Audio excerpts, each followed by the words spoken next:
So I teased about this. It's kind of a little Valentine teaser where you guys can know what to expect. We're going to really talk about all sorts of stuff, from trinkets to stamps to dyes to papers to ink, and of course even a little fabric. So what I want to start with, and I've done this in several videos before because it's important, that I think one of my favorite tips to share is that if you want to make for a season, and when I say make for a season, it doesn't necessarily mean Halloween or Christmas or even Valentine's Day. It could be a birthday season. It just means, like, if you know that you want to make for a certain time, my suggestion is to go through your craft space, whatever that is, be that a studio, a room, whatever, and gather the things that you are inspired by. It doesn't mean you have to use it all, so don't feel the pressure. And it doesn't mean you should be talking yourself in or out of it at that time. It just means literally gather. And you saw that photo that I posted earlier this week about when we talked about the live, that I was just going through the studio and just grabbing stuff. And you saw my stamps were like, I didn't throw them in that crazy haphazard way for the photo. That's how I purge stuff. I just grab stuff and just throw it onto the table, and then I'll organize the ideas. And so I just want to go through and just talk about some of the things that I grabbed. Of course, we're going to get into demos and all the fun stuff, but I think it's important for me that I talk about the process, because it's one of the things that I've really wanted to spend more time doing, which is just talk about the creative process. And this might bore a lot of you, and if it does, go grab a snack, get a coffee. But I think it is important to set yourself up for good creative fun. So we'll talk first about this. This is my favorite because it's visually magic, and that is the muffin tin. I like to use a muffin tin for this. You can use whatever you want, but go through your stash and take out some embellishments that you might like to use for the season. Of course, for Valentine's Day, I went through and found a lot of fun things. I went and found little ideology stuff. So this is stuff we did last year, the little sweetheart adornments. They are perfect for Valentine's Day. Salvage hearts, we're gonna play with these today. I went through all of my little trinkety bits, from word keys to plaques to tokens, and anything relating to heart or love, I grabbed those. I thought maybe I wanna use a frame, maybe I won't. I took any kind of flourishy stuff, arrows, quills, flourish adornments, gears, because sometimes I like to do a little steampunk Valentine. Any little bit of bling. Some of this was assemblage. Some of this stuff was just from the craft store, little ribbon slides, little bottles, because maybe you want to do a little love potion or a little bottle of glitter. You don't know. Go through your chipboard things. Typically, if you have quote chips or anything like that, they're in a big pile. Well, just go through and spend the time to purge now. The reason I say to do this is because by going through and kind of curating your own assortment, it just allows your creativity to be a little bit more efficient when you're actually making, because if you're grabbing stuff, you don't have to get out a whole pack of quote chips and spend the time to go through it. You kind of have already done this. And these are also good things to do when you have that creative block, when you don't feel like making. This is a great thing to do, is just kind of prep your space. These are the new mini stencil chips that we did last year. This is one that I kind of ran through an embossing folder. So even like partially made pieces are good. This is old school ideology, these little letter blocks, but these came from an old game as well. Thimbles, some salvaged dolls. Remember these? Gosh, these are long retired, but they're a favorite. I have tons of these, but these could be good maybe for a dome or whatever. Went through and found some flair, so maybe some quote flair that has something that you want, or just maybe it's because of color, or even like the type tins. I like these colors. These were just from ideology. They were just lids. A lot of people didn't get them, but they make great embellishments to glue on, but perfect colors, pink and red. So that's kind of the ideology stash from Trinkety Bits that I did. I'm just gonna hand this off to Mario real quick, set that off to the side. Got it. Thanks.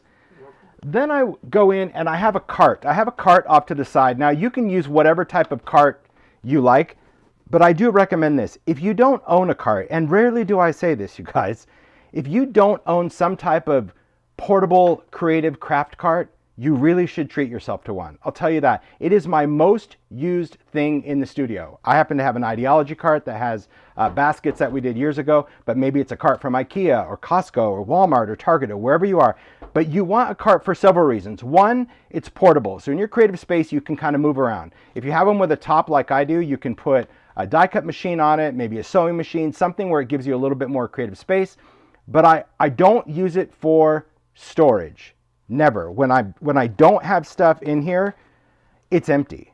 meaning if I don't have it set up for a season, the baskets are empty. So I don't use it as extra storage because that's where it will trip you up. If you're like, oh, cool, I'll just fill it with junk. No, the idea is that when you're ready to create or when you're going and purging stuff, you have a place to take it. So you take it out of its regular place. This is all my ideology stuff. I like to keep my ideology in storage envelopes. So I took it out of all the baskets that are normally behind me. If you've seen the studio tour, you kind of get an idea of what it is. And I grabbed stuff and put it in a basket. So I had one ideology basket. It's the other thing I suggest. Limit yourself to like a basket for a certain type of stuff. Otherwise, you could just like go crazy. And again, doesn't mean I'm going to use it all, but I have it. So I've got photos. Maybe I want to use photos. So I've got Photomatic and Photo Booth. I've got a couple of different packs of paper dolls. I've got ephemera palette, so I know I'm going to be covered as far as color goes. I've got different types of frames, like these are baseboard lace frames, perfect for Valentine's Day because they're chipboard and they're embossed with lace, so you could create cool effects. I've got layers from Photo Studio. I've got, you know, whether you're doing any type of botanical, you can do that. Even some flashcards, maybe heart or love. I should have gone through these, but I didn't because I was just grabbing the bag. Obviously, sellotape, a favorite. Collage strips, which we're going to use today. Let's see, I've got some. These were cool. These are little pocket cards. These are already kind of pre-collage things. Make great card fronts because they already have all the art you need on it from different things of ideology. So they're kind of like, think of them as like shrunk down backdrops. They come in different sizes, but it's already a card front. So you could even take this and then go in with the sellotape. Where is it? Over here. And like take pieces and put the tape over the tape. Add a little sentiment, glue it onto a card, and you're done. So they could actually make quick card fronts too, or junk journals, or whatever it is that you're into creatively. This is the time to utilize stuff that you think is going to work really well for you. Then of course stickers. I love postage stamps. I love label stickers, anything that's going to have love or XO, different types of word stickers. I keep them together, be that metallic or small talk. So I just have stuff. And so I have an ideology basket of stuff, and I recommend kind of getting that. Again, doesn't mean you're going to use it, but by having it at the ready, when you have this idea, because you're in like mid creative, you don't have to go find it. It's just all right there. And I mean, I like these because I can see through it. Storage, you know, it's nice to have pretty storage, but more than anything for me, I need it to be functional. And I know that we all have different expectations of function or needs for function. All right. Next, I'll get into these because they're right here. Stamps and stencils. Go in and grab your favorite stamps and stencils. There's a lot. I have 500 stamp sets with Stampers Anonymous. I have, I don't know, a couple hundred stencils. So just go through and purge. Maybe you want to do regular size stencils. Maybe you want to do the minis if you have minis, or maybe you're just going through, but take them out because if you have all of the stencils in front, I do think, yeah, well, just almost 200, 189. If you go through all of those stencils every time you're looking for something, it's incredibly frustrating. Another tip, how do I find all this stuff? You're like, well, how do I know where stuff is? If you aren't familiar with the index on timholtz.com, I really highly recommend the index because the index is like a visual catalog, okay? Of all the Tim Holtz stuff from dies to stamps to ideology. Doesn't have retired ideology. That might change, but the cool thing is I can go into Stampers Anonymous, go into stencils, scroll through the stencils and see what's available and be like, oh, I have that, I'm going to go grab it. Now I have mine in number order, but if you don't have them that way, you might know that you have it because if you use the index, it has the ability to do the little green check if you have it, or do the little heart if you want it on your wish list. So it's a great way to stay organized, and that's how I did my stuff. I just went through the index, I'm like, oh, I like that, and I just wrote it down on a pad. I wasn't pulling in real time. I was like, oh, get 75, get 17, get 160, get 33. This way, when I got my stencils, I already had a mission. It's just a checklist. I didn't spend time going through them again, and it was so much easier to do it either on you can do it on your computer or on your smartphone. Oh, thanks. Mario put a link in there. It's totally free. You can either, sign up and have an account if you want to keep track of inventory, but even if you don't want to do that, utilize that for the visual reference. Then for stamps, well, I mean, you already saw that stack of stamps. I have a lot, and let me just tell you how I kind of determined what I wanted, okay? I decided that I want stuff that was related, obviously, to Valentine's Day, so I took love stuff, so obviously love notes, that's one of my faves. Blueprints, so the blueprint series, and the blueprints are big and small, so I took both because I might want the big one, or I might want the mini. So I knew if I wanted to use the idea, I wanted the options that were there. Lace, that's always good. Maybe doily, might use that. Maybe florals, a little bit of floral for Valentine's Day, but not too much spring related. Anything to do with any kind of hearts, I like that. Even older ones, look at this one, 82. This had a great Cupid. I love this to my Valentine, a little ticket. So even old school.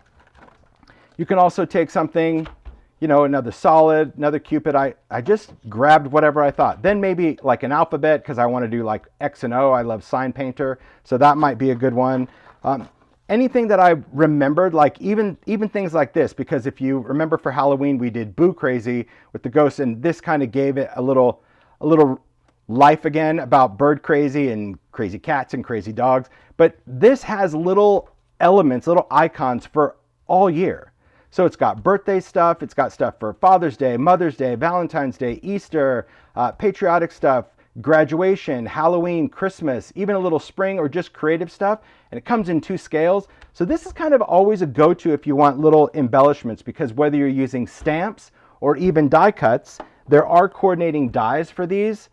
So you can even have some stuff pre-stamped and pre-cut out. So let's say you were doing, I don't know, maybe you're going to do a little penguin or a little bear or something, whether it's a stamped image or a die cut. Now you've got little accents that they can hold on, and they can become Valentine's Day or become birthday. So even if you're not into the crazy, I know that the minis are sold with the birds, but even if you didn't use that, it's still great to have these elements to make everyday items relevant to a season or theme. Then I just went through maybe some sentiments like love you to the moon and back. Steampunk, this one is called Mini Glitch. There's a large version of this as well. If you're looking for kind of a steampunk type of Valentine, this is a great X and O. I think Zoe Hillman did a card like this a while ago, but X and O is really perfect for using glitch. Then I picked some backgrounds. That's my hardest, is really choosing backgrounds, because I love a good background stamp. But I did some script, some crackly, maybe some stripes. I love the ticking one because there's 2 different scale of stripes. Maybe some damask, maybe a little bit of lace. This could be good maybe for some lift ink, little polka dots, little floral. Then I went and grabbed some sentiments, and there's a lot, because a lot of times you think I need to get a Valentine stamp set. No, I think you just need to go through and look, and the index really helped because you can click the little expanding arrows to see what's on a set. But this had stuff like Start Each Day with a Grateful Heart, or Do What You Love, or Love You. Those could be things perfect for Valentine's Day. This one, noteworthy, it has some stuff, not a ton of stuff, but you don't need a ton of stuff. You might just want love you, or hello there, or just, you know, live your story, shine brightly. It doesn't always have to be Valentine. Old school one, simple sayings. But this had always forever, love you, from the heart, with love. Crazy when you go back. Note quotes, this also has some great ones. XOXO, you and me, love you, in my heart. So those are good ones. And then they have a solid. Then even crazy talk. So this has Happy Valentine's Day. I mean, it has a lot of sentiments that people are like, oh, I wish you had more of those. You have to kind of look more at the word sets, because I like to sometimes just bundle a lot of different words together. It also has you and me, I love you, be original, just cute. And then, of course, just some other grungy stuff, because I often like just grungy brushstroke stuff. And then I'm going to demo this one today. It's called Reflections. It's a classic. So that's kind of my thought process for stamps. There again, I just have enough to fit in a basket, and it is what it is. And I don't break the rules. If I want more, I'll take some stuff away. Another thing to keep in mind, and I'll just talk about this real quick. You might notice on some of my sets that I have this little sticker. This is something that I did. Now, Simon Says Stamp has really made a great effort to do coordinating dies for the Stampers Anonymous stamp sets that I do. They don't do all of them, but they've done a lot. And whenever I can pick up coordinating dies, even back in the day when Sizzix used to do framelits, they haven't done them for so many years. But anytime I have a coordinating die set, I like to mark it on the stamp set, because I don't put my dies with my stamps. I keep my stamps in a binder, but I think that for me, that makes it really, really easy. So what I would suggest is just going in and giving yourself some sort of system, some sort of mark. Let me put this basket back, because I want some space to work. There we go. Give yourself some sort of system. So here, like, I've got dies number 1, okay? So what that means is how I store my dies are in my Sizzix binder. So I have a binder that says Stamp Dies #1. So I don't care about theme or any of that. You could store them however you want. Maybe you have a container that says that, okay? That could be fine. But this way I know that if I want the die for this, I just need to find this binder, open this up, and then that die is gonna be in here somewhere, right? So this way I can also kind of move it around. If I needed to, you know, get a different bin or something, it's just a sticker and it makes it easy to find it. That is what I do for It is a for great me. system, and Yeah. in that binder, they are so perfect in there. Yeah, I love the Sizzix binder. Here's another thing. If you have a big die, because Mario talked about this yesterday, he's like, this is falling out. Well, I thought I screwed up. So on this particular set, I just love a binder because I could take stuff out. I don't necessarily work on the binder, I take it out. So this is the coordinating die for Curiosity Shop. So on this set, there's actually, this is one full stamp. I know some people have cut it apart, but it's one stamp. So there's one die for that. If it doesn't fit in the envelope, I just cut the envelope. Just cut a little slit in it so it can just pop out. It still fits in the binder. So that's how I keep all of my dies. I just use magnet sheets from Home Depot. It's easy enough. I don't need some card. I'm not gonna flap it around over my head. Where'd I get the die sticker? I just made it.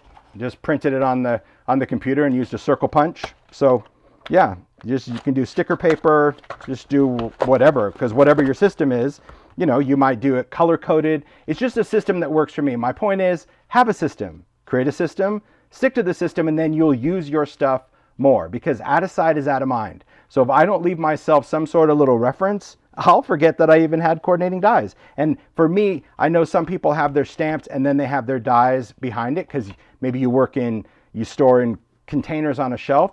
So that system might work for you and you don't need a label. But because I use binders for both my stamps and dies, and they're often not together, that works for me. So that's just a little tip. Okay, let's put this stuff away. All right. Okay. Next up, we'll talk about, ooh, my cart, I gotta tell you, crazy. Next up, we'll talk about dies. So this one, because I have so many binders of dies, and my dies for Sizzix, they are sorted by theme. So because I don't follow the numbers, like my stamps are done by number, but my dies are done by theme. So I have a binder of like hearts and doilies. I have a binder of, you know, alphabet dies, bold. I mean, I have 4 binders of alphabet dies, but I have a system that works for me. So when I read that little code, I'm like, oh, okay, that's what it is. So for the season, I'll go through my binders and pick these out because they're in different binders. So this might be the vault binders. Something else might be like the village die binder or hearts. So just some things that I chose. I liked lovebirds because I like the bird, but I more than anything love these hearts. A rosette or the faceted heart works for me. Maybe I want to do a pillow box or bag. Surfaces or structures are really good. A matchbox, but it also has a heart and a finger. Why did I do the village? Maybe because I want to do a little love shack. I don't know, maybe I want to make little houses with hearts on them and pink papers and, you know, put it on a little paper doily. It doesn't always have to be for Christmas. So, you know, go through your dies and maybe that idea will happen, maybe it won't. A little background. This is one of my favorites, a little heartbeat. A bow. This was for Christmas, but this could be really cool, like on a Valentine card to maybe look like a box of chocolates. So I love the idea of just having a bow. Maybe I'll do it, maybe I won't. These little stack shapes, I did these because I like just having some quick ones. The cool thing about stack tiles, you get 5 each of the sizes. So it's really easy to like lay a bunch of hearts on a background and cut them all out at once. And you have these different openings. This one, maybe for a little box of chocolates. In the Holiday Hoopla, I think it was 2023, I showed how, I think I have a colorized one. It was, let's see, maybe I have that die, maybe I don't. Oh, here, I have it slide over here. I did a box of chocolates, but instead of this one, because this colorized one it's a lot of chocolates to make, you can just make a few and you can make a smaller little candy box. So this is a great rectangle and maybe I want to put like 4 pieces of chocolate in there. So it's a way that you can take a shape die and make a smaller box of chocolates. Again, all our ideas, but because they're here, I'll remember them. That's important. A doily, this was from Vault, so maybe you want to do a doily, maybe you want to do roses. And when I create stuff, I also have tins. I love I love keeping tins around. This is just the distressed storage tin. It was for crayons, but it is my favorite tin. I probably, without exaggerating, have at least 20 of them in my studio holding various things, including crayons, but jars of stuff, but more than anything, little backgrounds, because it helps me stay organized. So this would be like maybe some backgrounds, and we'll get into these when we create, or something that I made that I didn't use. So I think this was from 2022, you guys, when I did the live, and I made this wooden faceted heart. This is the wood grain cardstock, but I never did anything with it. Well, I just get to keep it. So now I can just make something and I don't have to make this again. This was when we did the make. I'll share that in just a bit. There's a doily cut out. So a doily, I just recommend if you're going to do a doily, ink something a little thinner than regular cardstock. Maybe you could do copy paper. Just be careful that it doesn't green, but maybe index paper. Here's a bunch of roses, because I always say compartmental making. So if you're ever just in the mood to sit there and make roses from this, just make a bag of them. Just sit down and make them so you have them. You don't have to be like, oh, I want a card with a rose. I'm going to get this out. No way. I'll talk myself out of it. Like, I don't have time, but the fact that I've made it is done. It makes it super easy. So other favorites, I loved this one with the wood, because maybe you're going to do Love You. I also love the font, or again, maybe the side order. That's a fun one. We'll talk more about that one today too. So that's die stuff. Embossing folders, same thing. Just go through. It's hard to choose. I mean, I picked this one because I want to demo it. I love that lace doily, but a damask, maybe a little scroll. I know this one's not available anymore. This is an impresslit, so this cuts and embosses, but those that got on the impresslit train early on, whew, some of my favorites, because just out of paper, they're beautiful. This is just white cardstock, because you've got that puffy heart. So I've got hearts, I've got frames. You've seen probably demos of this where we've done embossing, enamels. So I just have paper embellishments that we did an impresslit of a butterfly. All of these have been long retired. But yeah, Lucky Love it's perfect for Valentine's and St. Patrick's. Oh, there's that little lace 3D. We'll demo this one. It's just fun to have backgrounds. So that's really what I think about when I was going through. And it was very fun to know that because of the lives that I've done, I had a lot of this stuff I had a good head start. So that's the whole idea. Then the trick, of course, is remembering like where I put this. Like, why do I have a Santa? Well, I have a Santa and a rabbit and other alphabets, because this is look how tiny this is. This is great for conversation hearts. If you have this label die and you have any kind of heart die, this is just a great font to make conversation hearts, whether you're going to cut out of that or whether you're going to glue on top of it. If you're looking for ones that just say like be mine and you don't want to write it or print it, if you have this die, to me, it's just that perfect classic little font. And then these, just because maybe you want to make a little banner on a card that says Valentine. Well, this is the vault. This one you can see is well, I have to pull out the alphabet. This is just a different size than what was on the Santa set. I got another magnet sheet in there. See the difference? So I just have two different scale alphabets. So that's why I have both of them out, because I don't know which one I'm going to need, or, you know, if I'm going to just do XOXO, I might want it big, and if I do Valentine, I'll do it small. So it's just, the whole idea here is to kind of make your selections without a finished project in mind. That's what I'm trying to say. That's what I'm trying to say, because that finished project will just have, for me, it just has my wheels spinning too much, and I don't like that. I like to just have options and be on my way. Okay, set that over there. All right, so we talked about that. We talked about that. Of course, Ranger stuff. This stuff's always at my ready. So I do feel like this is a bit of a cheat for live, because I have all of my inks just within arm's reach. So I don't typically do this, but I wanted to share it in case you don't, in case maybe you're going somewhere or you're going to take a class, or you are working in a smaller space. You can take a tin and you can fill it with your favorite colors of ink or oxide. Like I said, I have all of mine at the ready, so that's fine. But sprays, maybe you want to pick your colors of spray stain, put that in a tin. Maybe it's just going to be oxides. Maybe it's going to be embossing glazes. You get the point. Pick out your colors. But for me, ink is life, so I have them all, because I need them all, just like the rest of you.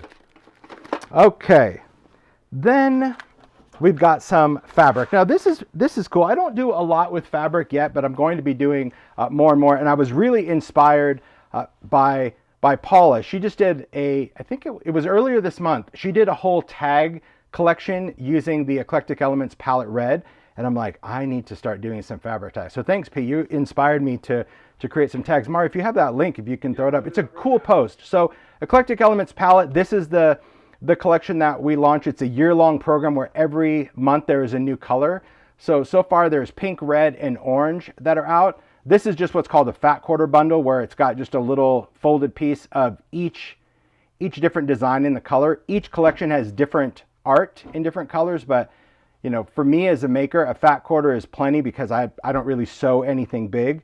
So I think having a stack of this, you'll have way more fabric to do tying things on, to do journal covers. But really, if you check out the tags, if you're a card maker or a tag maker like I am, and you're like, I don't really know if I want to do a lot of sewing, man, those tags really inspired me to be like, I am going to use more fabric this year. That's my goal. So I was really happy to have these colors for Valentine's Day. So a lot of ideas. That was kind of the gist, just to get us started, because I think it is important that you have creative options and purge them in advance. Know what you want to do, know what you're going to do. Okay, so let's talk about little 2022 briefly, and then I'm going to get into just some demo stuff. We'll see where this goes. All right, so far so good.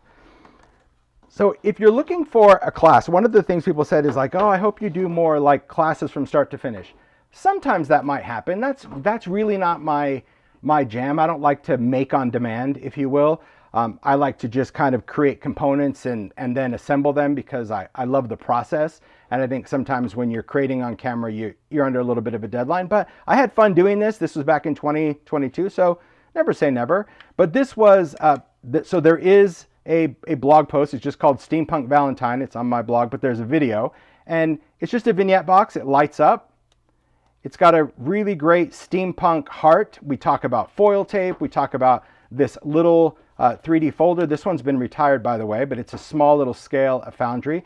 And that's what we've done. We've embossed the foil tape. There's one of the arrows, some ideology gears. It's a little vignette.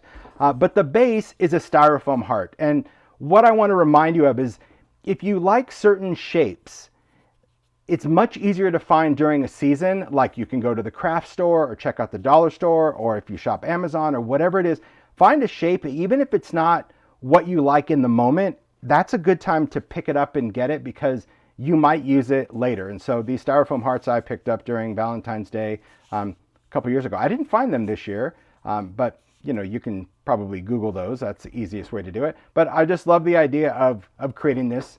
This was another one that I loved. We did this one in the Valentine 2022 live. This was actually made start to finish, and I've got a start to finish for you today. But this one is using a stencil, some texture paste, some distress paint.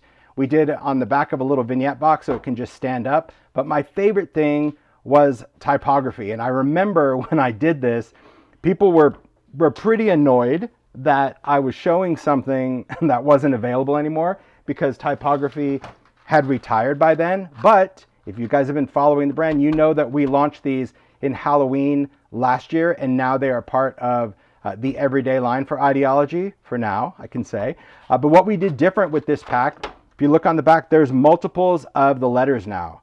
So, and there's a little count, there's a little number you may not be able to see on the camera, but it's like, you know, 4 A's, 2 B's, 2 C's. So if you're picking up a pack, maybe you have something in mind, you can already kind of do the math and kind of figure that out. I absolutely love that. I love the idea of creating it.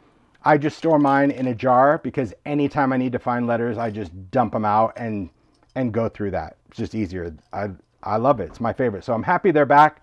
And it was cool to kind of circle back on this because I just remember people go, what would you use instead? I'm like, well, I guess you could use dyes, but it's just, I love the dimension, and these are resin, so they're fine. You can ink them and paint them and all that. So just wanted to kind of circle back on the 2022 inspiration that maybe you want to go and revisit. And yeah, I agree. The fact that it's got multiple letters now, so good. So good. It's just my favorite. I love that it just sits up. So fun one. Tiny lights for the win, right? Look at that. So good. Okay. Look at that. I'm just looking at it, just gawking, going, oh, okay. I'm going to get my mat out. Let's get some creativity flowing in here. All right, I'm gonna bring this in frame. I'm gonna keep a little bit of the matte on there. Okay, that looked good. Looks pretty straight. Okay, so I'm gonna switch mats, but I'm gonna work on the medium matte to start because I've got my non-stick matte over here because I'm gonna do a little inky stuff, and I also want to work on the glass. We'll talk about some things. Some of these demos you may have seen before. Great, good, but have you done them? That's really the question. I think it's really important. Anytime that you're working with stuff, be that an idea like this or any of the stuff that I shared with you, like when we talked about stamps or dies, one of the things that I think is so important is to remember that if you are looking for inspiration on a product, Google is your friend. You can Google a product. You can Google a stamp set. If you're like, oh, I need inspiration for, well, this old one, Doily. Just Google Tim Holtz CMS 254, and yeah, you'll see a lot of shopping links, but if you click images on Google, you'll often see cards, makes, any of that using that product, and that's at least going to spark some of the ideas. So if you're looking for stuff, I think it's important that you use Google for that. You can check out the Facebook Addicts group. A lot of people post there, and it has a great search feature. But my point is, don't wait for someone to gift wrap you inspiration. It's out there. You just have to find it. And those are great time sucks, if you will. When you're not really feeling like making, go and Google and pin some things. If you do Pinterest, or save the links on your desktop, that's what I do, just to kind of go and revisit it. Or maybe if you're on Instagram, you can save it. Use that little ribbon on Instagram where you can save a post to go back to it. It's just a lot of ways that you can remember how to create ideas. One of the things that I've shared so many times, so many years, and I'll never stop sharing it, is the ability to customize sparkly things for the holiday. So this is a little tin of glitter and mica, all Valentine-y stuff. Maybe I want to do pinks or reds or blues or pinks or purples. And I love the fact that if you own alcohol ink, you have the ability to customize things. And it goes beyond glitter and mica flakes. That's what I use. But if you have sequins, you can do it with sequins. If you have shaker beads, you can do it with shaker beads. You can do it with really anything non-porous that you want to tint and create it. So easy. And sometimes seeing it. I'm going to do mica flakes today because I absolutely love the look of mica flakes. These are synthetic mica flakes from Ranger, but look at that. Mica flakes are great because not only can you glue them onto things, but they're really good for shakety shake because they don't have a heavy static charge. You can see they don't cling to the outside of this. You get like a little bit of dust, but not much. It's kind of sparkly dust. But I like that I can even make different variations because let's face it, if you're going to go to the craft store and you're looking for like pink glitter, they probably have one color pink. Here you can use your inks to customize and make whatever. So here's how it is. Really easy to do.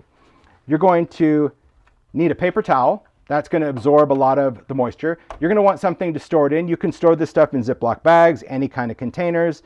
Something like this. These are the distressed storage jars from Ranger, and they happen to just fit in that storage tin I mentioned. But they're, they kind of fit a little wonky, but that's all right because this was really meant for crayons, but I made it work. You can also store them upright, but then you have to label them. So I always like to store them sideways. Two different products. Rock candy is going to be glitter. If you're familiar with rock candy, I absolutely love the glitter. And if you were lucky enough to kind of score some rock candy, some vintage glitter. Remember this one that we did for the limited edition? If you got some of this, it's a great use to tint a bunch of different colors. But the mica flakes I love because it is a synthetic mica. It has just a really beautiful look. Even by itself, it's just pretty. And it's great to just glue on. You can use glossy accents, collage medium, any type of wet adhesive. But like I said, shakety shake. And here's how we tint it. You're going to find a cup and a spoon. I just use resin cups. So if you don't have anything, what I like to look for is I like to look for a high-walled cup. If it's too short, like a portion cup, you'll end up kind of throwing most of it out anyway. And some type of stir stick. If you use wood, like a popsicle stick, that's okay, but a lot of the color soaks into the wood, and so you don't get as much on your product. You can always add more, but that's what I use. And these, you can find them anywhere. I mean, I do them with Ranger for resin, but you can find anything like that. Just utilize it for your color mixing, even if you're not into resin. And all you're going to do is you're just going to pour some product in. How much product? Well, what I typically do is I would take the container I'm going to store it in and I pour as much as I want to make. So I don't really make full jars of stuff. I don't need a full jar of a color. I can always make more. So I do about half and then I pour it in my mixing cup. But for the sake of the demo, I'm just gonna eyeball it. We'll make a little bit more of this.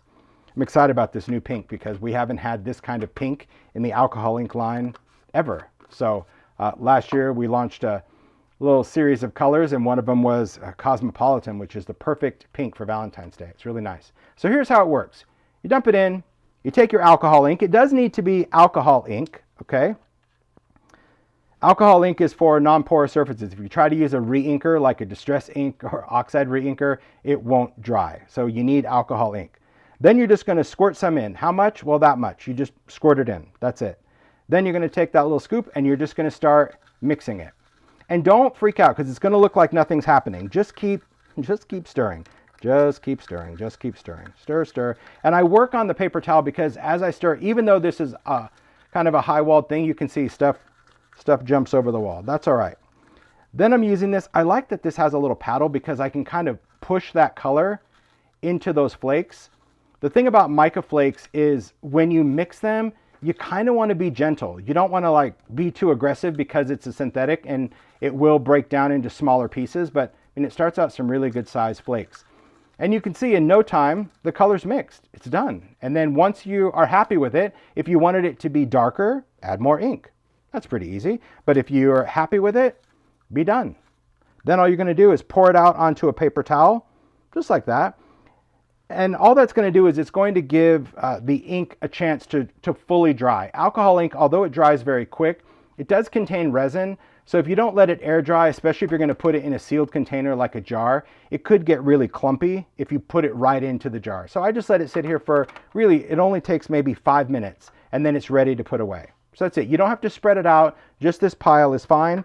But now you have, I'll just pick some of this up, hold it close to the camera. You have just perfectly tinted flakes. Super easy, right? I mean, that's super simple. Both of these, neither one of these products become airborne. So if you're doing glitter, even rock candy remains a solid. So just pouring it in. See, it's like sugar. So it doesn't float up into the camera. Look at that. Wonderful little sugary stuff. Pretty. So that's easy to tint, but something that maybe we don't think about like during Valentine's Day or Easter, because often glitter and mica, we're always thinking maybe Christmas, but it's perfect for Valentine's Day. And if you have this color, make yourself a batch of that. It's pretty in pink, that's for sure.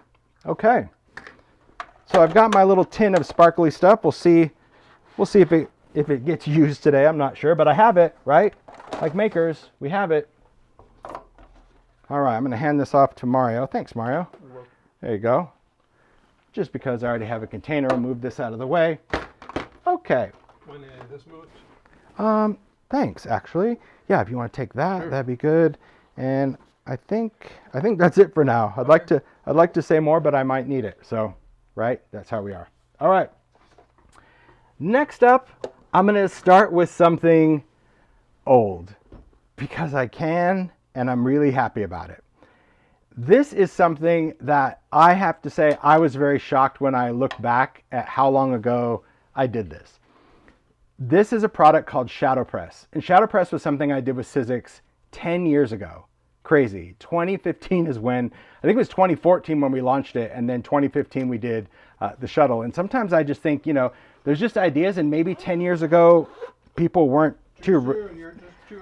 Because we did all these like in a year and then they all went away. They're retired. But what the idea was, is it was a series of sticks, okay? And these are embossing sticks. They're just little embossing folders, but instead of a big embossing folder for a card, it's just a stick. That's really all it is, okay?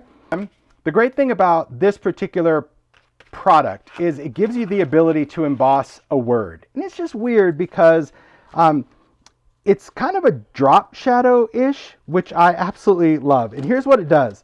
So like in this pack, this was celebrate, love you, happy birthday. And this is what it does when you emboss it on a card. It's just the drop shadow. Can you see that?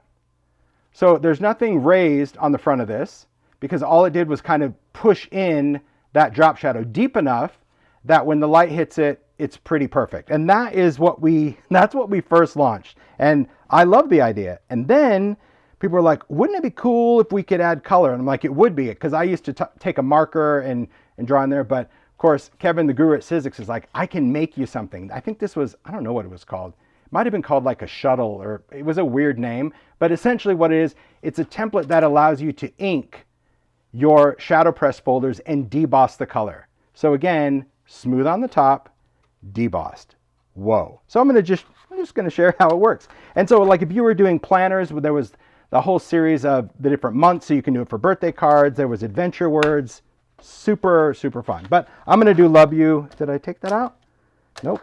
Of course not. It's still in there. There we go.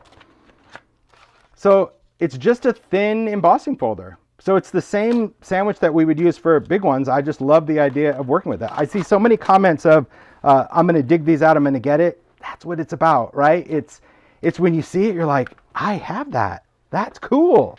Oh. But then I see comments of like, can you bring this back? And that's what's unfortunately not happening. But it's still cool if you have them, or if you find them, because, you know, people are always selling their stuff and destashing, and then you wish that you had it. So just going to take this for this particular one. Like, I'm just going to use my fold away, but you can use whatever machine. You could essentially put this into a Sidekick. It would work in a Sidekick, but it would only work linear. You couldn't do it on a card front. So that's why I'm just going to show you with a regular machine. Okay. So, okay. Here's the simplicity of it. A couple of tips. Because we're going to use an embossing folder that has a beveled break, if you use it on textured paper, you're going to see the bruising more. Meaning, if I were to do it, let's just say on watercolor paper, and I put this on, what would happen is, not only is it going to deboss, but like right where that line is, it's inevitable. It's going to create like a smooth area of paper, because that's a textured one. So I like to just work with smooth paper. I don't know if you can see. The bruising is, well, you really can't see it, but it's incredibly subtle. This is just a smooth cardstock. This is distressed white heavy stock. So this one is just, let's see, what's the weight of this one? 130 pound. I love working on this for stamping or embossing when I want something super, super smooth. This is what it's all about, guys. I'm seeing your comments, and it makes me happy when you're like, this is what it's all about. I'm keeping it. I have it. I knew I'd remember using it someday. That's what it is. Okay, so all I'm going to do is I'm just going to place this. And the cool thing about these is it did give you the ability to put them anywhere on a card. So this is my word. You can see love you right there. I don't know if the camera's picking up, but I could put it in the middle because it's a stick. It allowed me to position it. I could put it going down the side of the card, or maybe I was going to do landscape. So it did give you flexibility on where to put it. But if you want it in the bottom corner, it's also just easy to kind of just line it up, okay? Just kind of square it up with the edge of your cardstock. Now, all you're going to do is use whatever sandwich you're going to need for embossing. So in the world of Sizzix is going to be my platform, no thin die adapter, and we're going to use a cutting pad. Now, another suggestion I have, see, I hope you guys can sense my excitement in my voice, because it is so genuine to be able to talk about stuff like this that hasn't been around, that I just thought I could never talk about again, and I do love it. I have this set of embossing cutting pads. I did these with Sizzix. They also got retired. They might still have some stock left, but what it was just a stack of like these multi cutting pads. And I don't think people understood that either. It comes with one traditional size, but then it comes with these other two, and they have that beveled edge. It's the same kind of cutting pad, but the whole thing about die cutting is the pass, okay? The whole thing about efficiency is the pass. Like if you have two cutting pads, you got to do the whole crank all the way through to get the sandwich out of the machine. But if I need a top cutting pad for embossing, which I do, I choose a cutting pad that fits whatever it is I'm cutting or embossing. So in the case of this one, I only need my top pad to be this big. I don't need it to cover all of this, because I'm not doing anything over here. So it just makes for the pass to be shorter. So I just place that in, put it up against my machine, roll it through, goes right through, and then you're done. So I don't have to do the whole crank, because that was so I use it for cutting and embossing. But this is what the ShadowPress did. It literally debossed that drop shadow in the card. Simple. So simple and so effective. So I do love having them, and I use them all the time. Now let's talk about inking. The funny thing also about when it comes to what's old is new is also the ability to revisit products. Back when this whole shuttle came out for these ShadowPress, oxides didn't exist. We were working with archival, and if you have archival will work. But I found that oxide works even so much better. So what this is designed to do, it's got little kickstand feet on here. I'm going to go on the raised portion of this. I'm going to place it down, and it just kind of sits on top. But it also, I want to say snaps in place, but it doesn't. It doesn't actually lock, but it'll stop. See how like you want to push down here where it stops against the end. This is where you hold your finger, and that's why it's got these little kickstands. So it actually sits flush on the table. And then you're going to use a brayer. I'm going to use my distress brayer, a small brayer. You want a rubber brayer. If it's too squishy, you're going to get ink where you really don't want it. And then we're just going to ink it up. It was funny because when I was talking to Mario, I'm like, yeah, these are discontinued. He goes, yeah, for now, someone's going to see that idea and go, look what we've got. I'm like, well, I guess what's old is new again, right? That's what it is. That's what it is. But it's just cool. But see, I think back then, really, people weren't doing that much embossing and die cutting, and it was not like they are today. And so I do think it was just weird. So I'm just going to take oxide. I just grabbed Kitsch Flamingo. Going to ink that up. So all I want to do is just make sure that this is sitting. And what this is going to do is it's going to provide like this little track for my brayer to roll across. I'll hold it up so you can see it. And all that's doing is it's just putting ink on the raised part of the folder, but not any other place. See, because this makes it all the same level. Because if you try to do it freehand, then if the brayer kind of went off, you'd get little marks of color, and wherever you see color, you would see it obviously when you ran it through your folder. So just makes it easy. So the thing on this one, you're going to want to kind of position it, but once you close it, you don't want to open it again because there's ink on there, and you would essentially be stamping it. Okay, so just kind of keep that in mind. All right, so I'm just going to hold this in place. I'm going to place this down, keep that tight. I don't want that to move around. I'm just going to go the other way because I have it. So I kind of, you see how I'm like sliding my cutting pad?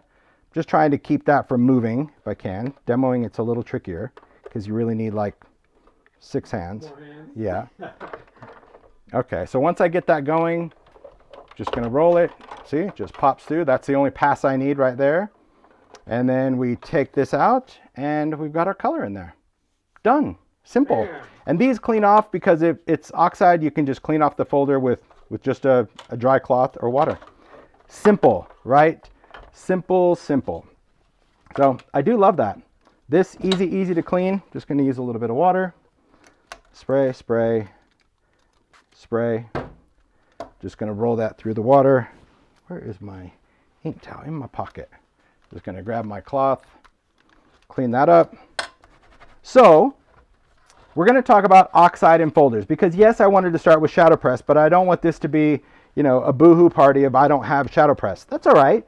If you don't have ShadowPress, let's just talk about what you can do with maybe some of the stuff you have, because after all, that's what this is about. It's using what you have. It's about understanding the principles of using your folders with ink, okay? But I do love it without. Like, to me, that was the whole magic of so subtle, so good. Okay, so next what we're going to do is, I'm going to put this away, because I did say tomorrow, like, if I don't put stuff away, it's going to be absolute chaos, at least for now.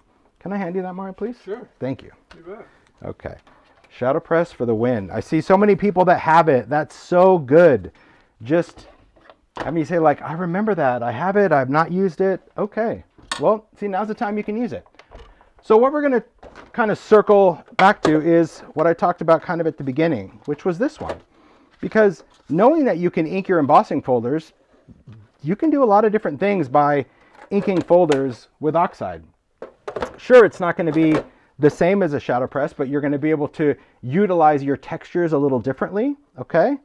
So what we're going to do is take a folder. Now this could be an all over folder if you want, but I specifically love folders that have like some blank space because it's going to give you a little area to stamp or do other things, okay? So this particular one, we can use any colors that we want. Let's pick, I'm gonna pick spun sugar. We could do, like this was antique linen. Now you can try this with different inks. I've done this with distress ink before. It gets a little splotchy. I find that oxide is a little creamier, but it's still gonna be distressed, which is the idea.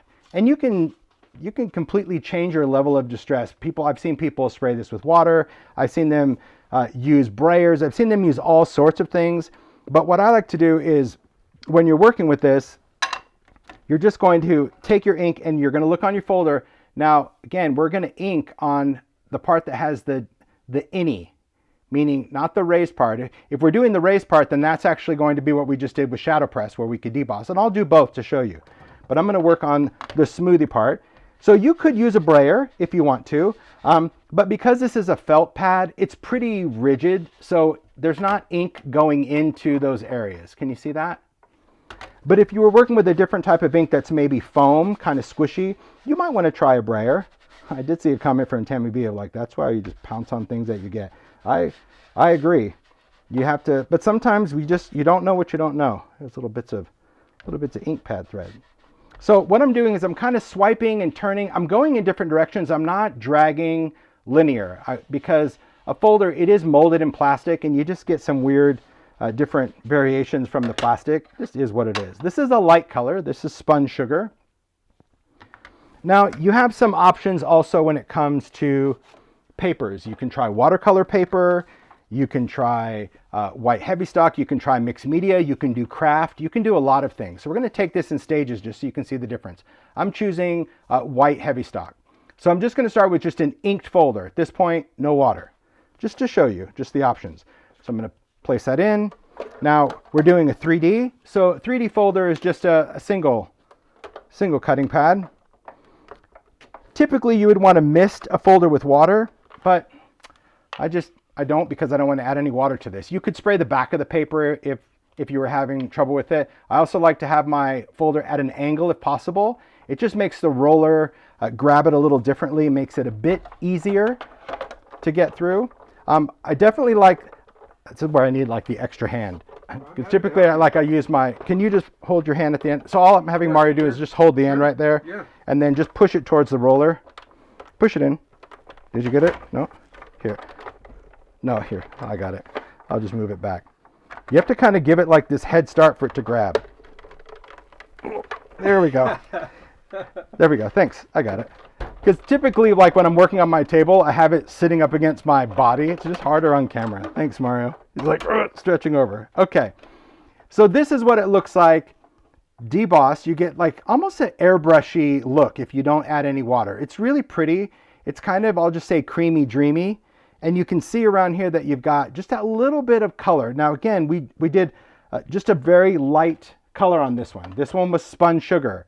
The last one was Kitsch Flamingo. So if you want something light, choose a light color of oxide, and it's very, very subtle. It's almost like you went in with an ink blending brush, right? Really, really nice about this. The other thing to note is that when you change your colors, you could see back here, when you change your colors, you can also kind of mix and match colors. So let's play with both of these colors, and this time we're going to spray this with a little bit of water just to get a little bit of a blend. Okay, so I'm going to do the same thing. Take some ink. It doesn't really matter which color I start with. Completely up to you. You won't contaminate your ink pads if you do this. You really won't. I know people get a little concerned. I don't blame you. Just don't be super aggressive with it. And I mean, pink and pink is going to be okay. I wouldn't do black and yellow. That would be an issue. But a little bit. So you can see those colors swirling. Then I'm just going to take my folder. I'm going to take it off camera because I want to keep my distance, and I'm going to mist this folder just a couple times. It's like 2 or 3 little sprays. You can see just a little bit of water on there. And this one, well, let's do this one on, yeah, I think I'm still going to do white heavy stock. White heavy stock you want to be mindful of. It's not really designed for a lot of water. We thought it was initially, but it doesn't like getting wet. It sometimes gets little chicken bumps, but I'm okay with that. Close that up. And we're going to try it again. Let's see. I'm going to do off to the races. Another trick also is give yourself more head start than the tail end. because especially if you have like a fold away is super powerful. That's why it's giving me grief, because it's a strong machine and I don't need to do 3 passes. But you kind of need the machine to get that bite. Can you just hold the top of the machine, Sure. please? Thanks. There we go. Thanks, Mario. Sure. Once you get that bite, it's good to go. If you have a Vagabond, the big difference with that one and why you don't have an issue, Vagabond actually has textured rollers. So these are smooth rollers, but the Vagabond has this diamond pattern etched in, and that's why it grabs anything always. I always said that the Vagabond was too good of a machine because it'll take anything you give it. All right, so here's a watercolor one, really pretty. When you kind of mix the colors, it just gives it more of a watercolor effect. So you have options when you're creating, okay? When you're creating with this whole scenario, you don't have to be limited to say, oh, I can only use this. No, mix, oh, I like this airbrush, okay, then do it dry. Oh, I like a watercolor, okay, add a little bit of water. Or we can do the opposite. We can work by inking this just the same. So let's take this one. I'm gonna wipe it out just because I had water. Just inking it up. Now I'm gonna use this doily part, and we're gonna do kind of the deboss one. Maybe for this one, let's do a little antique linen. Okay. I'm gonna do it probably antique linen and a little frayed burlap. Okay.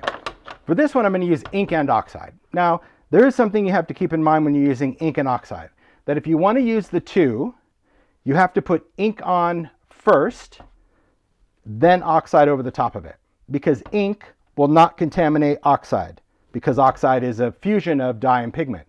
Oxide, however, will contaminate a distress pad. So if I were to put my oxide down first and then took my ink and went over it, and I get oxide ink in this pad, it will start to cloud up this ink, okay?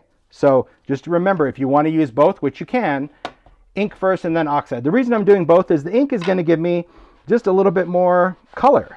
So this one, because it's pretty easy to follow, I'm just dragging it over that doily part, not going over into the soft area, just going over into this.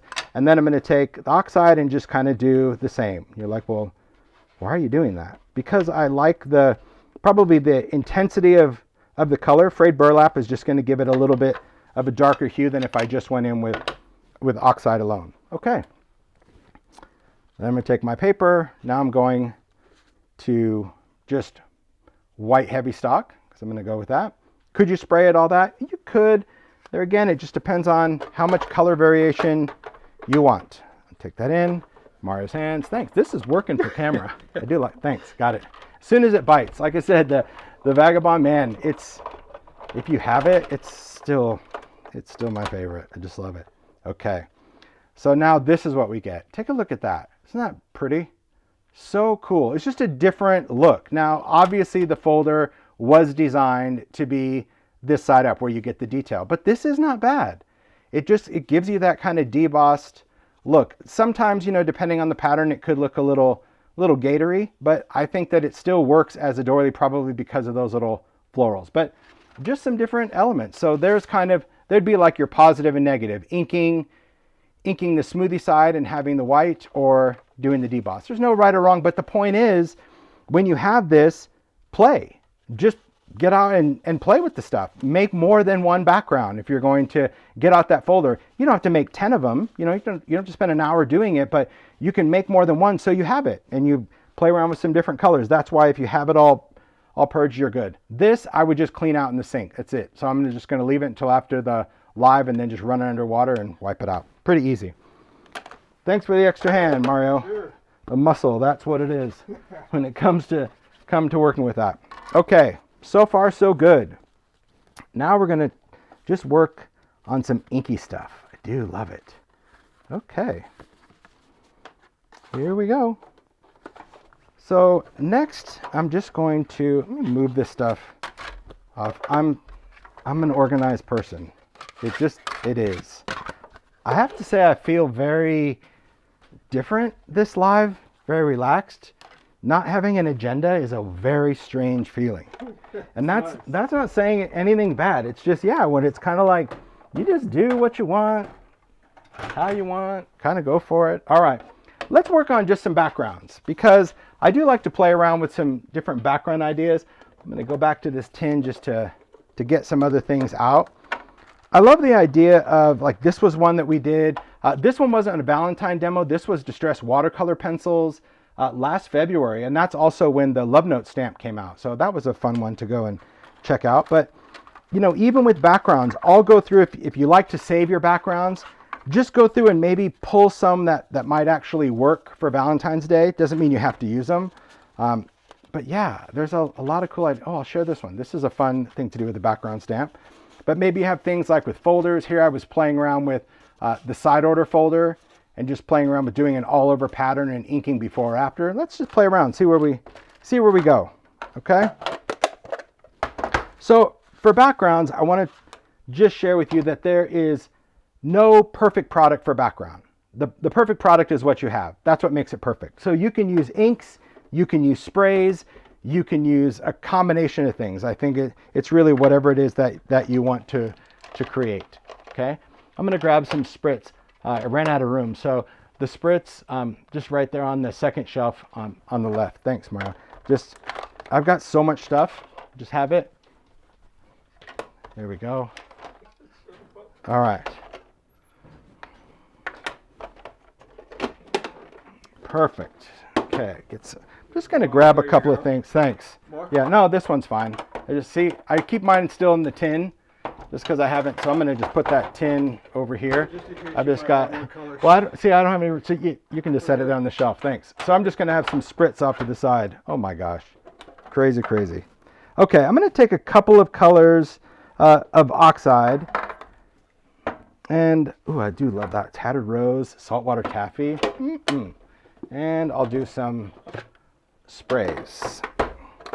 So this one, like a little purple, a little shade lilac. That's good. Another purple, Victorian Velvet. Let's also do some kitsch, worn lipstick. Gotta love that. Some reds. So many different reds. Lumberjack Plaid's going to be like your deep black, almost kind of cherry red.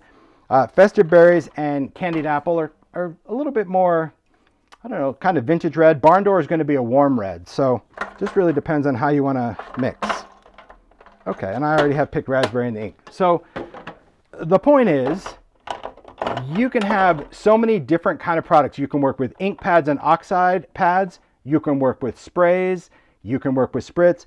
The question I get asked a lot is, how often, do you use sprays versus ink pads? It really just depends. I would say that if I'm doing blending or stamping, that I tend to work with ink pads. And if I'm doing backgrounds now, I tend to do sprays because I'm not squeezing out my ink pad. I think that's the only difference. Because a lot of times when it comes to an ink pad, before I did a lot of sprays, when you go to take ink for a background, a lot of times people just go like, oh, I'm pushing my ink and I'm just getting some ink out. Yes, but you really are taking a lot of ink out of that pad to do it. Not that it's a bad thing, but then it just means that you probably would want to re-ink more frequently. But if you have sprays, it's just easier to spray stuff for a background. Again, no right or wrong. So I'm going to start by working on the craft mat. It is important that you work on a non-stick kind of mat like this if you want the ink to bead up, which I think is really going to be good. And I'm just going to start spraying some colors. I already have got some color dots on there. I'm going to work with pink. That's a little kitsch. I think I'll throw in just a little bit of shaded lilac. I'm not going to use oxide right now, but I'll get there. Let's do a little bit of worn lipstick. Okay. I am in the habit of always wiping the schnozzle. So I have a towel right here just hanging in my pocket, and I just like to wipe off the sprayer. So next we're going to add some Spritz. Now Spritz could be added before or after, and I'll show you both just so you kind of get the idea. So I'm going to move some of this off. I'll keep some of it out of the way. See, there's just never enough space. The space that I demo on is very tiny. Okay, so for Spritz, let's take, well, I use some kitsch, so I'll use a little kitsch. Okay, I'm going to shake this up. So you want to make sure that when you use Distress Spritz that you shake it up to where there's no sludge at the bottom. The other thing that's really important to understand about Spritz is the name. It is called Spritz for a reason, because you only want to spritz it on. It's not called soak, flood, coverage, because if you put too much Spritz on to do those things, it will come off on your hands. that means you've applied too much product, too much pigment to the paper, and it can't absorb into the paper. So then it comes off, it rubs off on your fingers. If that happens, it typically means it's too much spritz on there. And you know, that's just the thing, like just because you want a product to do something, it doesn't mean it's designed to do that. There are products out there like, you know, different types of sprays, like even a mica stain that is designed to stain a larger area. It just has different binders. So a spritz is designed to spritz on there, okay? Just important, because sometimes, you know, you want it to, it's not like you're intentionally doing it wrong. You really want it to do a certain thing, but then you're like, oh my gosh, it's coming off all over my hands. It's just way too much on there. So here's what I'm going to do into this ink. I'm just going to give it like 2 spritz to start. I can always add more, okay? Now, because I did sprays, I can leave the ink just like this, or if I want it to be a little bit more fluid, I can add a little bit of water. Doesn't need to be a lot. The other thing to note is what you see is what you get. So when I spray, you can see that I've sprayed in different areas. So I kind of have an idea of like, okay, that's going to be where my worn lipstick is. That's where my kitsch is. That's where that little bit of lilac. It just helps a little bit, okay? So I'm going to work with watercolor cardstock. I'm going to work on the smooth side. Watercolor just because it's definitely better equipped for wet techniques like this. So I just kind of splash a little bit around. I'm going to go in and dry. The whole thing about creating backgrounds is dry. That's it. You know, put some ink down, dry it. Put some ink down, dry it. If you keep dabbing and dabbing and dabbing, your colors will start to muddy and you'll really lose the magic that is distress. You really do. Okay. Beautiful. So when I dry, I always try to hold the paper up. It just allows the heat to pass through it a little bit. My layer, this is dry enough. Even though there's wet areas, the majority of the space is dry enough that I can take another dip. So another dip, I'm just gonna kind of splash around in just different colors. If I see, like right here, see where it looks a little more airbrushed, that means there's not enough water. So I can always add a little bit more water to this and just dip. But each time, you're gonna dry in between layers. Now, if you want to blend some of the color that's on here, let's say you don't like this, where you're like, ooh, it's too much color going on. Just add a little water. See? That's going to get rid of those little speckly flecks, and it's going to allow us just to kind of move that color a little bit. This is the easiest one to do, okay? This is all about kind of creating that perfect little blend. So let's say we were doing this, and I'm going to show you before I add the next layer what the spritz did, because I know on camera, for those of you that use spritz and have tried to post on Instagram or do a video, it is so hard to show up on camera, but in real life, it's like, ooh, it's magic. Okay. There we go. So can you see? I'll just show you like right where, see right there? That's where I'll get the light to, there we go. So when you add spritz to a wet layer, it tends to hold on to wherever the ink goes. And I like that because it just gives, even when it hits on top of like the shaded lilac, you're always gonna see that pink because I use Kitsch Flamingo. So what's nice is that you can kind of create your own color combos by doing a purple ink and a pink spritz. So that way the ink is still purple. This doesn't actually change the color because this is only a pigment. There is no dye in this product at all.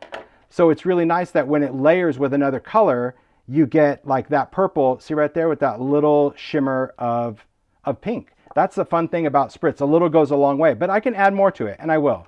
So for this background, let's just say, oh, we really want to spice it up. Let's take a little, do I have picked raspberry? Yeah, I do. Okay. So I'm going to take an ink pad for picked raspberry. This is my palette. I'm going to just clear off just a little spot, just with a towel.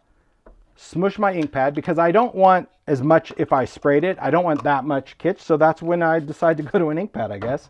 Spray it down, but I don't want this, I just added a little bit of water, but I don't want this rectangle. If I took my paper and went into this, it's gonna stamp that big block. So just take your fingers. If you don't want to use your fingers, you can take some type of, I don't know what you would use, a tool, but just break that up. I'm just gonna wipe off my fingertips just to create drips.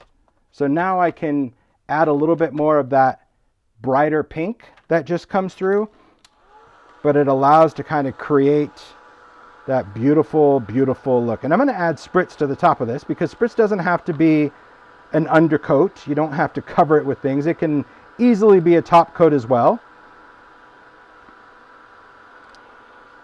Simple background. All right, just gonna dry it. Then we're gonna add spritz. This time I'm gonna go a little bit brighter. I'll do some picked raspberry spritz. How about that? But we could even do purple, because I know we have. I'm not going to. Okay, no.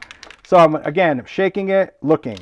If your nozzles clog, it's probably because you're not shaking it enough, or you're not committing when you're spritzing. You're like trying to half spritz and you're leaving some of that pigment in there.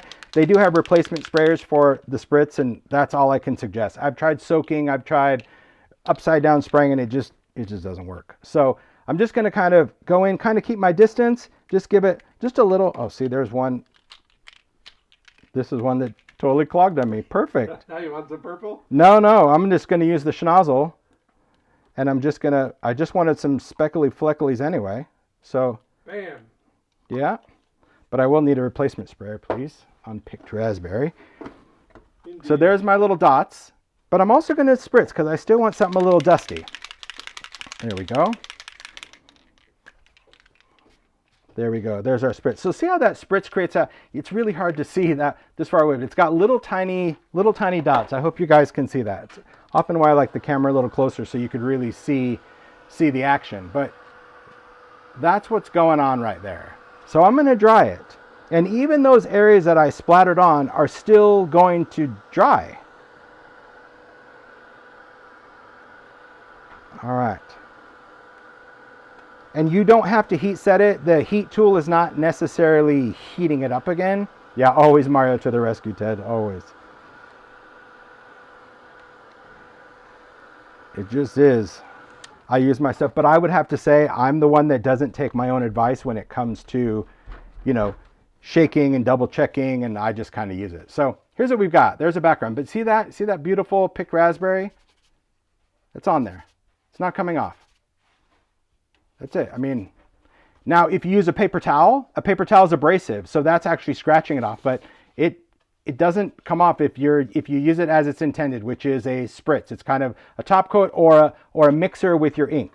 I hope that helps. Okay, so I'm just going to clean this up. A little bit of water. Actually, I'm just going to use my other sprayer. There we go. That gives me more water, and I'm just going to wipe this off. So remember, if you're using a glass media mat, start on the mat and clean away from it. Don't start on the glass and clean towards it because you'll curl up the ends really quick. Okay, so there's one background. Now let's do another one that's a bit more grungy, because that's pretty in pink, but I also want to do a little grunge because I do like a good grunge. Okay, we're going to stick to kind of similar recipes. Let's do, I did like that purple. That was nice. Now we'll do some Victorian velvet this time. That's a good vintage. I do like that. Let's take, oh, here's some kitsch. That'll kind of brighten that up a bit. And then I think, I'm gonna do a little picked raspberry at the same time, because it's my palette. So really, you can put some color wherever you want. It's your palette to work in. That's what's really nice about kind of remembering that space is you get to create however you want to create. I think my pink of choice for this one, maybe a little salt water. I'll give you this one. Did you bring out a purple one? No, oh, thanks. That'd be good. I love spritz. I have to say that I use it a lot, but just for different things. I love to dip watercolor pencils and kind of create with that. I think that's really fun. That's good. Thanks, Mara. See, I have all the colors. I do want to throw a little bit of purple. So here's what I do on the spritz. I know they have pretty labels, but I often don't look at the label. What I do is I just look at the pearl, because that's all you're going to get, right? Don't be fooled by like all of that coloring. It's not. So it's like, do I want that color purple? Do I want more of a little cooler purple or something dark? I'm probably going to go cool. So don't be like, oh, but you used shaded lilac, so you need a shaded lilac spritz. Not really. Just look at the purple. Although it would be nice to have a shaded lilac spritz. I'm not kidding you. I would like that. So it's really good. Okay. The question is, what are you spraying on? This is a nonstick craft mat that's got a silicone backing, but it's a nonstick mat. It's not silicone. And this comes with the glass media mat, or you can buy this separate, or you can also get the mat if you like to work on a big one You can also get one that has like rubber, weighted rubber corners, but this whole thing is that matte. So it's a non-stick matte on one side, silicone on the other. But just keep in mind, it is white. It will get stained over time. It's just what it is, but it still functions perfectly. It's just a great surface, but it's allowing my ink to kind of sit there and stay put.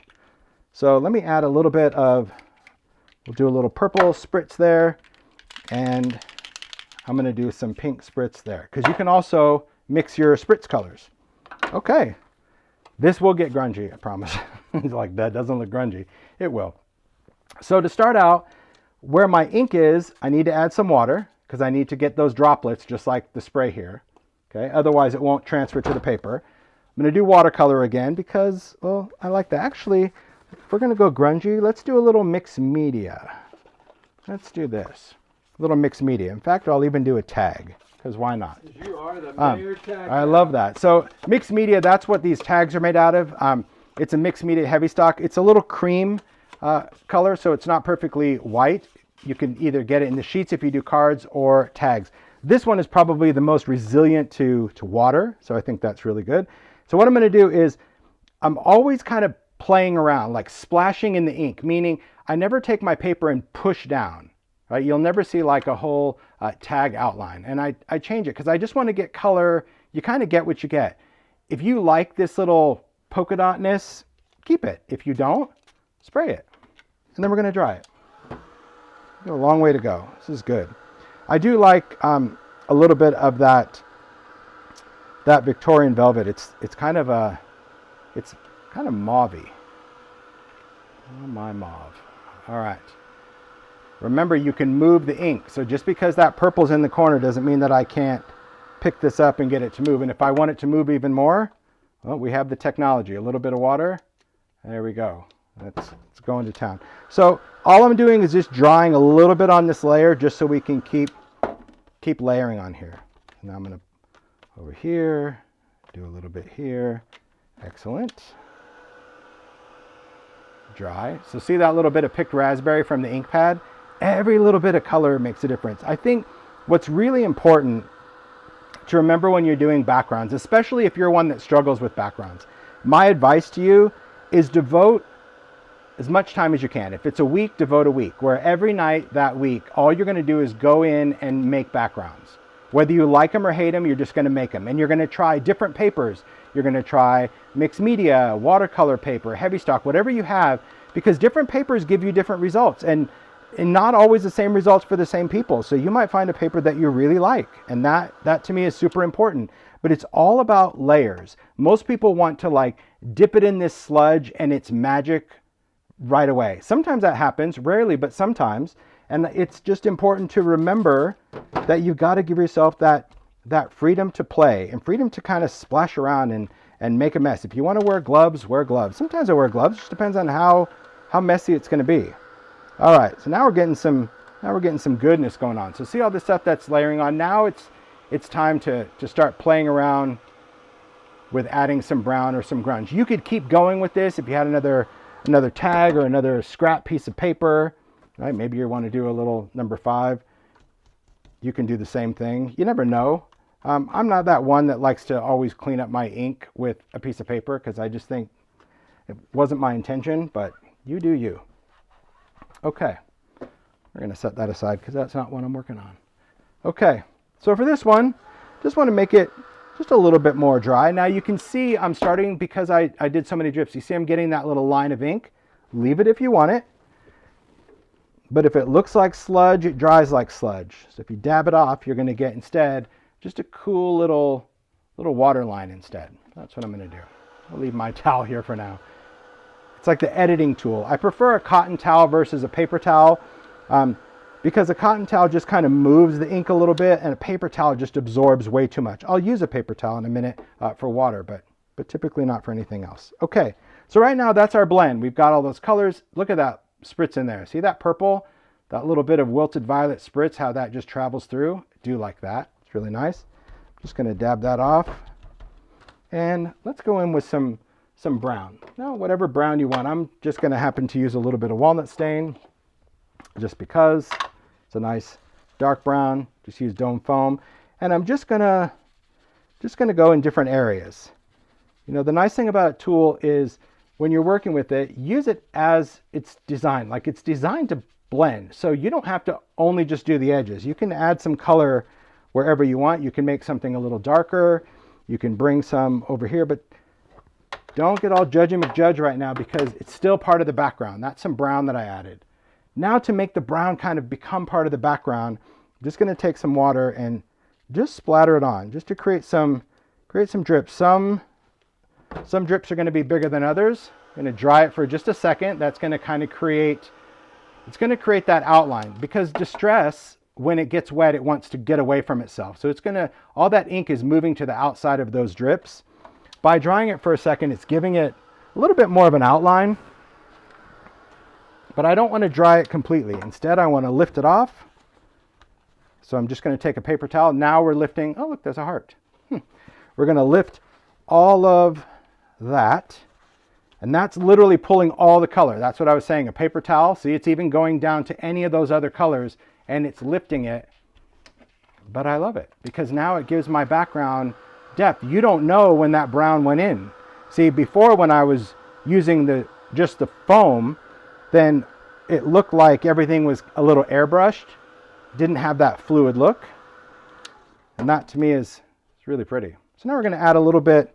We're going to add a little spritz to the top. Now that's kind of pinky. I'm going to go, yeah, let's do some worn lipstick. So see, that one's really bright pink, and see how this one has that kind of, it's pinkish, but it's a little dingy. I'm going to go with that. Beautiful, beautiful. Shakety shake. And spritz. Perfect. There's our spritz on there. I know you can't see it until I dry it. And you'll see how that just shows up. This just gives it, that's the other beautiful thing about adding spritz as a top coat. This kind of gives it almost this, you know, kind of Valentine galaxy look. But there's your background. But see when the light hits it, see all that little shine of the spritz? It's just so nice. You can see like that's where that spritz is. I kind of went where the brown was. So we still get the purple, and now we get that little bit of worn lipstick. And that looks different, of course, over colors. Worn lipstick would look way more pink if I did it over something pink.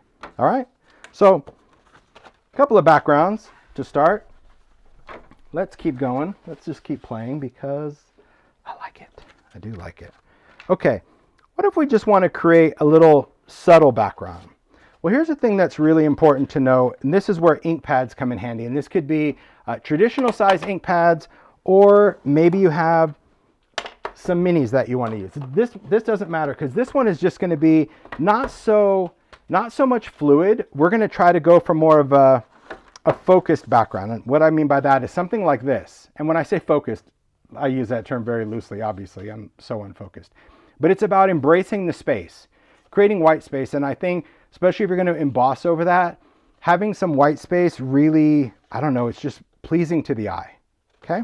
So what I'm going to do is still work on my craft mat. I'm going to work on watercolor paper, but I'm just going to focus in more of a smaller area. So let's take take a little bit of candied apple.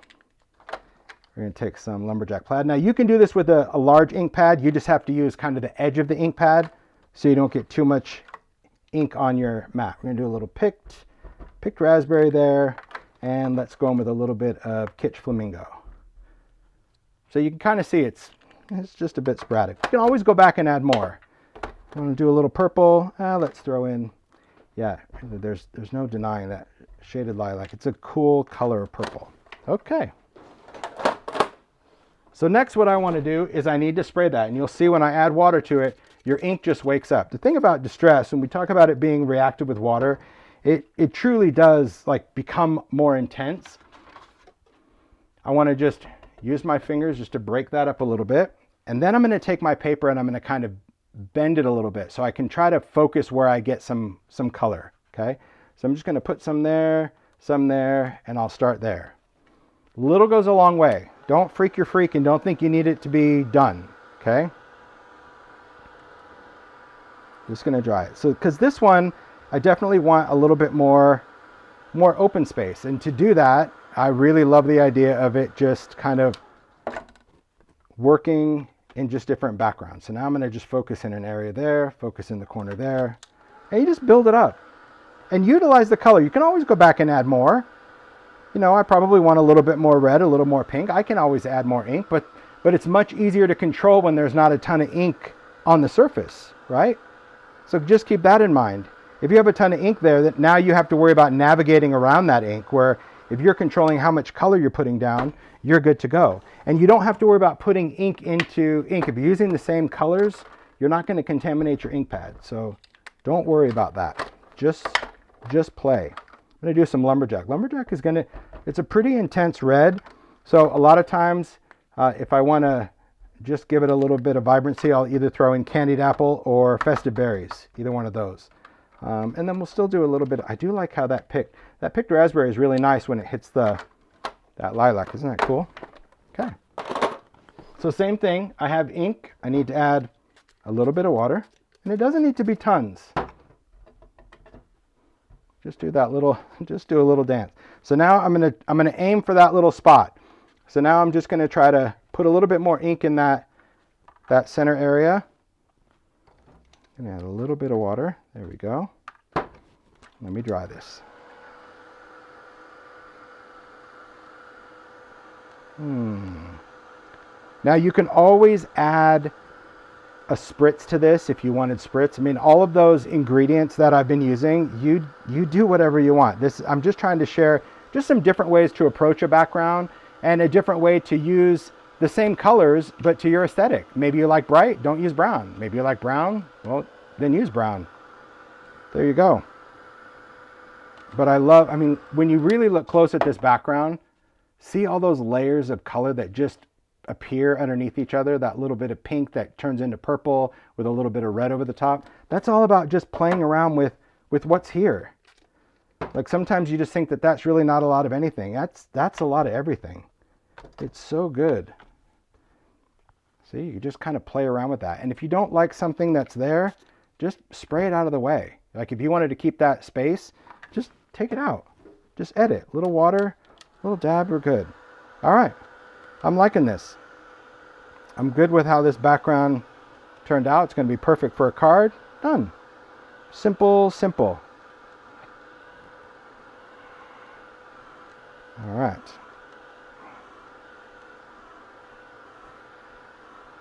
Okay. Now I'm just going to throw in a little bit of spritz.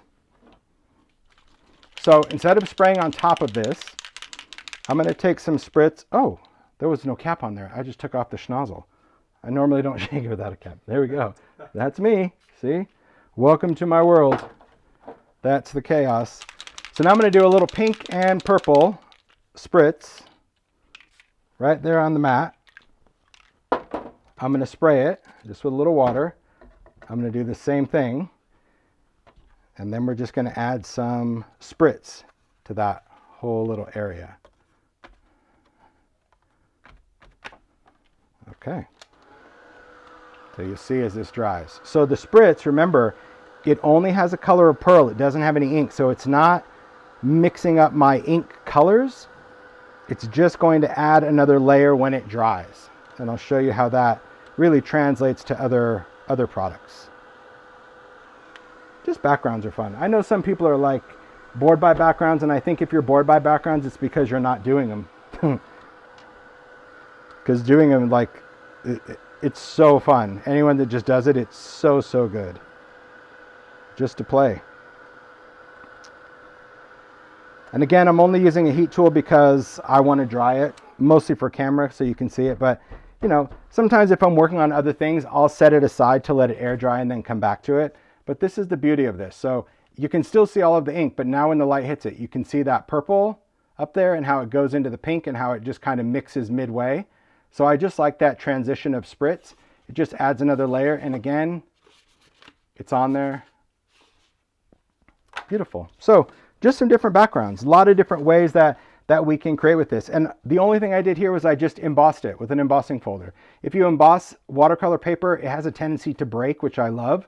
So those white hearts, just because the paper actually broke through. This was embossing first and going, I wonder if I embossed first and then dipped in the ink, what would it do? Not bad. It was actually pretty cool. I like how it highlighted some of the hearts, and I was like, I'm good with that. So that's another thing. Try playing around with pre-embossed paper or embossing your background second. It's just all about playing. You don't know what you don't know. All right. So sometimes if you're doing backgrounds and you're like, you know what, I'm not having it. I'm not into the dip smash look. A stamp is your friend. You can create a cool background just with a stamp. That's what these are. So I'm going to take a stamp. There's a lot of different background stamps that we can use. So let me grab this. What embossing folders are the little hearts? The little hearts was the one from the side orders. It was this one 3 times. Just because it's a small embossing folder doesn't mean you have to use it one time. You can apply it, move it, apply it, move it, apply it, move it, and that's it. Thanks. Yeah. And one little trick is if you're going to a good way is just to start in the middle. So I like to you can start in the middle of your paper, right? Emboss it and then move up, and then you can like go over a row. You see what I mean? So I would go over that already embossed. You can even see my line where I did it. See right there? Because it does smash a little bit of the other row because it's not meant for that, but who cares? So it allowed me to line it up, and I did it, and then it allowed me to line up, and that's why it looks even. But if you really take a close look, you're like, ooh, he kind of chopped off that row. Nobody noticed. Nobody noticed. Who cares? Thinking is overrated. Thinking is overrated, but that's because I really wanted an all over background. I didn't have it. So I made it. All right. So background stamps like these are really great for creating a brushstroke look on a background. So this one I like. This is number 60. It's an old one, but it's a good one because it's big. I like this one. Now you can do this on a block or you can do it on a stamping tool. I'm going to just use a platform. We're going to go in with this. Oh boy. This is where things get serious because now I've got to work with that. There goes stuff. Oh, all right. So for this background, I'll work on a piece of watercolor cardstock. I will say that I turn my platform this way intentionally for this particular stamp. I find that if my stamp's really big, if I put it up to the corner, it gets a weird little, I don't know, blobular thing. I don't know how to describe it. So if I have a big stamp, I like to just move my paper away from the edge. That's just me. All right. I have a piece of grip down. That helps hold my paper. So the magnets are more for like, you know, security. That's all. Okay, that's going to work. Let's close this, pick that up. Okay. So next I'm just going to take, there we go, we're on camera. Take a little ink, smash around, use whatever colors you want. You can just do one color. That red one was just one color. So you can do whatever's going to work. But make sure that, you know, if you are going to use some different colors, try to go light to dark if you can. Again, you're not going to contaminate your inks, but you might end up transferring like a weird dark color for a second when you go to use it. So just keep that in mind. All right. So now I'm just going to smear that around. Anytime I see lines in there, I just want to blur those lines out. Okay. So next I'm going to spray this with water. So I'm just going to lift this off. I like that I can do it. You can see I've got ink on there, all different colors. And I'm just going to give it a miss. So it's not soaking. See, it's got just tiny little droplets on there. If you put too much water on there, it's going to look like this, which isn't bad either. But I just want to just have those colors blend just a little bit. Then I'm just going to go in, stamp it, stamp with purpose, you know, just a quick little print, lift it up, and then we're going to dry it. Don't judge a wet stamp. Wet stamps look like wet stamps, but when they dry, they look like dry stamps. There you go. And then it creates a whole different look. Meaning when you stamp it and it's wet, you see all the water drips and you think like, oh, I don't even see the lines, it blurred it out. No, just let it dry. Everything comes into focus. And there we go. There's our background. And that background, even if you did it with one color, there we go, same stamp, is cool. Because what I like about this is that some people that struggle with creating a background, right, or just dry brushing or make it look like skippity bit, that's a challenge. It's a hard thing to do. But it doesn't mean that You may not like it because you're like, well, it does look like a stamp. Well, then let's make it look like a watercolor. Well, that's easy. I'm going to just do a second generation. I'll see if I have enough color on here to create something. I'm going to say I probably don't have enough red.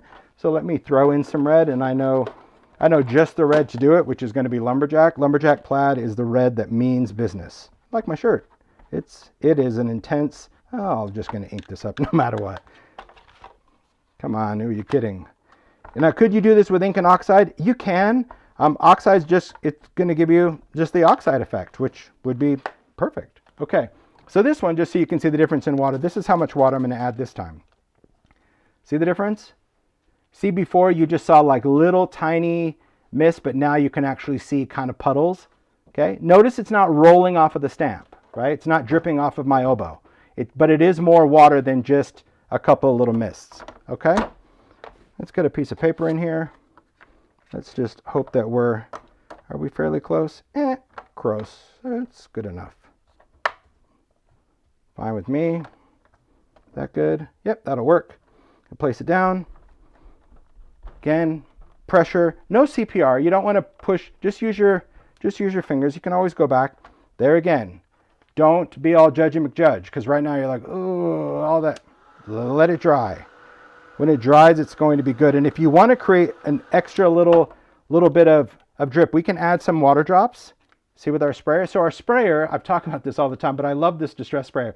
If I commit, I get that mist. If I slowly squeeze, I get those drips. See the difference? It makes all the difference with the effect of your background. So now I'm just going to dry this, and I'm going to dry this.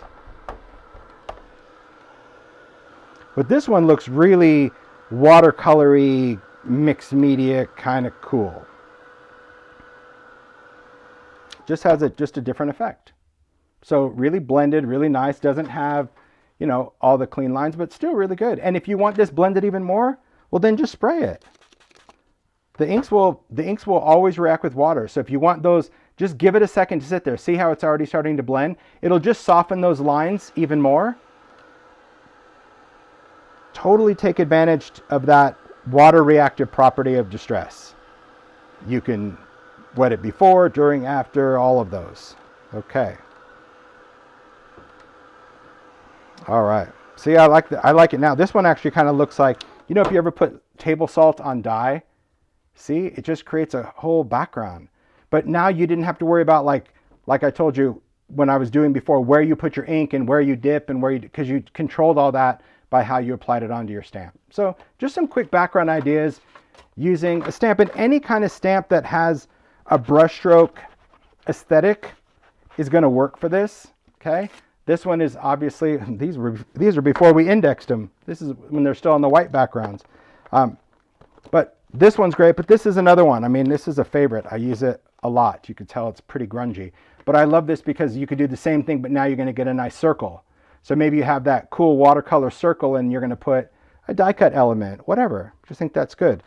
The other thing to note about, I saw the thing, if your sprayer just clicks locked or unlocked, it probably means that you might have sprayed it when it was locked at one time and you broke it. And it just happens. I've done it before where I didn't think it was locked and I did it and it just broke it. But another tip with the sprayer, and I talk about this all the time as well. When you have a sprayer, you want to make sure the little nozzle is the same way as the sprayer. Okay? So this little straw, it's always going to have a bend, but it needs to bend towards the point. And all you do is you can just grab it and twist it. Okay. So if your straw is bending the opposite way like that, that's not good, because what happens is when we go to use the water, mine happens to be full, but even full, see when I point down, it's air. So you're not really going to get a good spray. So if that happens, you just take your sprayer and just twist your little straw to make sure that it's pointing towards the sprayer. You can even give it a little bend.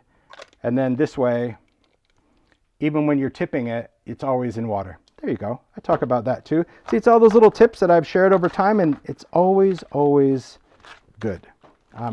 Did you say you added table salt to the ink paper? No, I didn't add salt. It looks like I did. That was just when I added water, because distress is reactive with water, so it does the things as if you were adding salt. Cool though, right? But I didn't need to add salt. I mean, you could, but it wouldn't do anything different than what the water does. That's the magic of distress. It's pretty great. Then, and how you add water and when you add water, all of those things have an impact. And I think that's just comes with playing. You look at just the different effects from sitting there with a single stamp and some colors. You know, where that's a little blended, that one's not as blended, that one's probably just one spray of water. It is fun to kind of create and play, and that is my best advice. I mean, really, I started with a few, I get that, but we've already kicked in some serious backgrounds in no time. Very, very Valentine-y. Even if your Valentine is a little bit more grungy, it's just sitting there and having all the stuff out. That's what I refer to as compartmental making. It's getting your stuff out, and while those things are out, do more than just one thing. Because if you're like, I'm going to make a card, I'm going to get this embossing folder and this thing, by the time you're done with that card may have taken you a few days. Now, if that's all you wanted to make, that's fine. I'm not saying make just for no purpose, but often you'll have stuff that now when you go to assemble cards, you have all of these backgrounds. And that's what we're going to keep going. We're going to move on and talk about some other little things, some other elements that I like. I do like working with stuff. Mario knows when I get in the zone, forget it. That's for sure. You want anything to go? Yeah. Not yet. Okay. I think I'm good. I know you probably have never seen so many pink backgrounds before than you do here. Okay. Baby. Valentine's. Okay. So let's just talk about some stuff that may have a texture.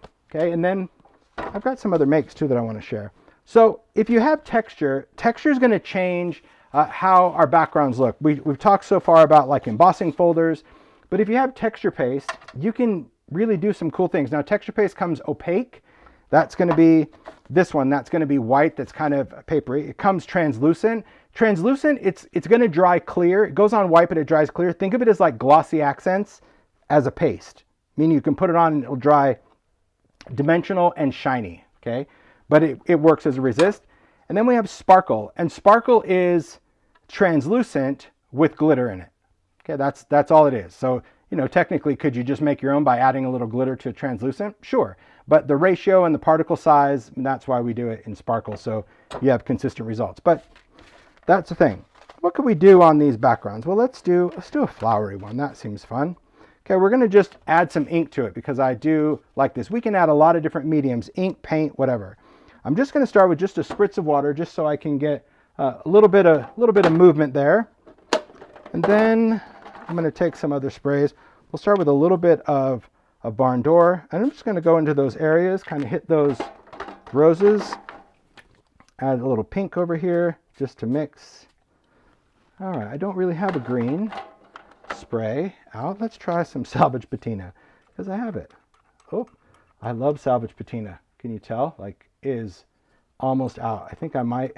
Why would you grab me a green spray from the spray stain? Maybe some peeled paint, bundled sage, any of that goodness, please. Thanks. See, this is when you want green. That's going to be good. Any green will be fine. Crushed olive, anything you got. Thanks. Oh, perfect. Oh, the darkest ones, rustic and forest. Cool. This will be beautiful. There we go. We're going to add. See, no, I got it. Okay. Add a little forest. There's going to be a little rustic. Okay. So this one we're going to move this around a little bit. Thanks, Mario.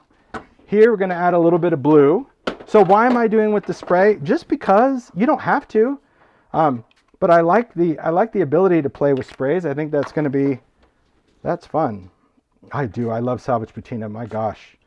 Like, I go through it a lot. Well, you could just tell it's a lot. So here, I'm going to add a little bit of green down here. There we go. A little off the mark, but a little water will pull it right in. There we go. All right, so far so good. See those little sprays? All right, don't freak your freak right now. But it does get really sludgy, so I'm just going to get rid of the sludge before I start drying it. And now let's dry it. We can always go back and add more. Just remember that. Now, could we go in with an ink tool? Yes. Could we go in and paint? Yes.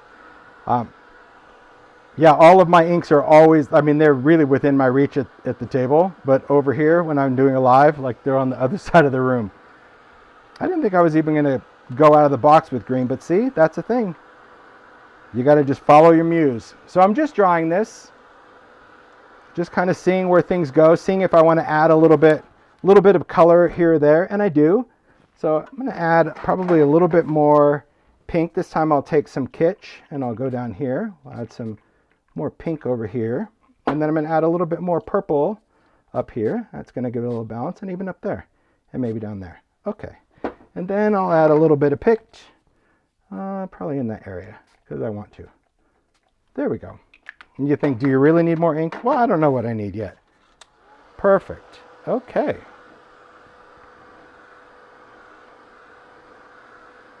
All right. Dry, dry. That leaf is very green. We'll fix that. That's forest moss. Forest moss is like such a great green, but man, it means business. Okay, so here's what we've got so far. We've got those colors, and they're pretty much kind of solidifying or kind of staying put into our background. That's what I'm trying to say. So what I want to do is I want to lighten some of the colors, okay? Because you can't really see the texture like you saw before. Now you have some options. You can lay your stencil back down if you want to. That's not a problem. But the cool thing about texture paste opaque is its ability to absorb color and give it back. Whether it's dry or not, it doesn't really matter. So for this one, because that leaf is still wet, I'm just going to take a paper towel over the top of it, and it's already just going to start lightening, okay? Because I didn't even dry it. See, I'm just taking some of the color. It's already starting to become lighter. But if I take a damp paper towel, so not a baby wipe, that's going to be too wet, just a damp paper towel, and I start pressing over my background, it's going to start lifting up the color. And as it does, it's going to start revealing my texture. Okay? And you can do as much or as little of this as you want. That's just pressing. And the longer you press and hold, the more the color is going to come out. And you need to find clean areas of your paper towel. You can't just use the same inky one because it won't absorb. It needs to go into something, see, fresh. But every time you do it, it's just going to lighten that color. And it just gives it such a beautiful effect, almost like a batik. I really love the effect. So that one, it's got color. We can find a spot. There's a spot. Any clean spot's going to work. A little bit of water, and you're just pressing. And the longer you hold, the more the color comes out. Now I'm just going to dry this, and I'm going to add some water spots to it. But this, I mean, it's not beautiful. It just has such a great relief to it, so it's got color. It's the magic of opaque. When you first put it on, I'll admit, if you're not comfortable with it or you don't know anything about it, you start freaking out because you're like, holy moly, this thing is just looking like a dark bruise. But once you start playing around with it, it's really fun. And as it dries, you can see it gets a little bit lighter. But we're going to go in and do that same like water spot thing. We're going to just create the drippage, just kind of holding it. You can also put water in your hand and flick it on. We're going to let this sit for a second. Give it a dry with the heat tool because I want to create those outlines. That's why I dry the drops so they're not completely dry. And then hit it with a fresh, dry paper towel. Because now this dry paper towel is going to absorb wherever those drips were. And then it gives me a completely different background. See all those little, see where the color just looks more mottled? It doesn't look so saturated and sprayed. You could do that as many times as you want. Like here, if you're like, oh, I want a little bit more water there. Cool. Little spray, couple seconds dry paper towel, and press. Like, don't be afraid. It's going to take up that color, and then we're going to dry it, or let it air dry. When you get out your inks, I mean, we're going old school with just ink pads and sprays and spritz. Wonderful. We're going to add some spritz to this too because, well, we can. And Mario's got all the colors at the ready. Like you can just tell, he's like, I'm here for you. I got this. Okay. So let's take, I'll take both of those. I'll use the green because he's got it now. He keeps saying, do you want to use the green? Do you want to use the green? Okay, this one, where is the purple?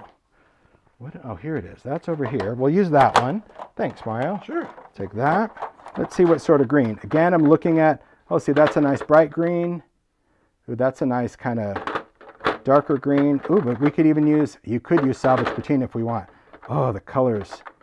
Ooh, what do I want? Ooh, bundled sage is such a pretty green. Citron. I'm going to do I'll do a little mowed lawn. I know, no, I changed my mind. Peeled paint. If peeled paint's in the running, anyone that's a peeled paint fan, you know, you get it already.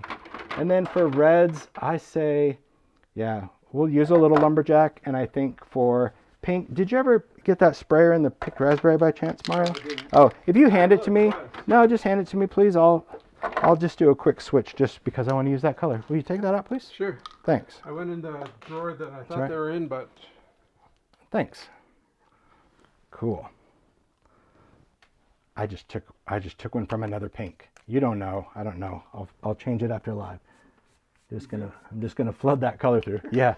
So now I have picked raspberry. Well, look, you got to use what you want, right? Okay. Shake them up. Make sure there's no sludge. And this one, I'm just actually gonna spritz where the color is-ish. So I'm just gonna do like a little bit of green there. Okay. Gonna do a little bit of picked there and there and there. Good. Do a little bit of purple. Gosh, I just don't want too much purple. Just a little bit. And then here, just a little bit. Okay. I can't see this preserves. Can you have me see this preserves, please? Sure. I know, look at me getting all picky, but hey, you know what? I hope you guys don't mind, but I'm having fun. I agree, Nikki. Peeled paint is my favorite. There we go.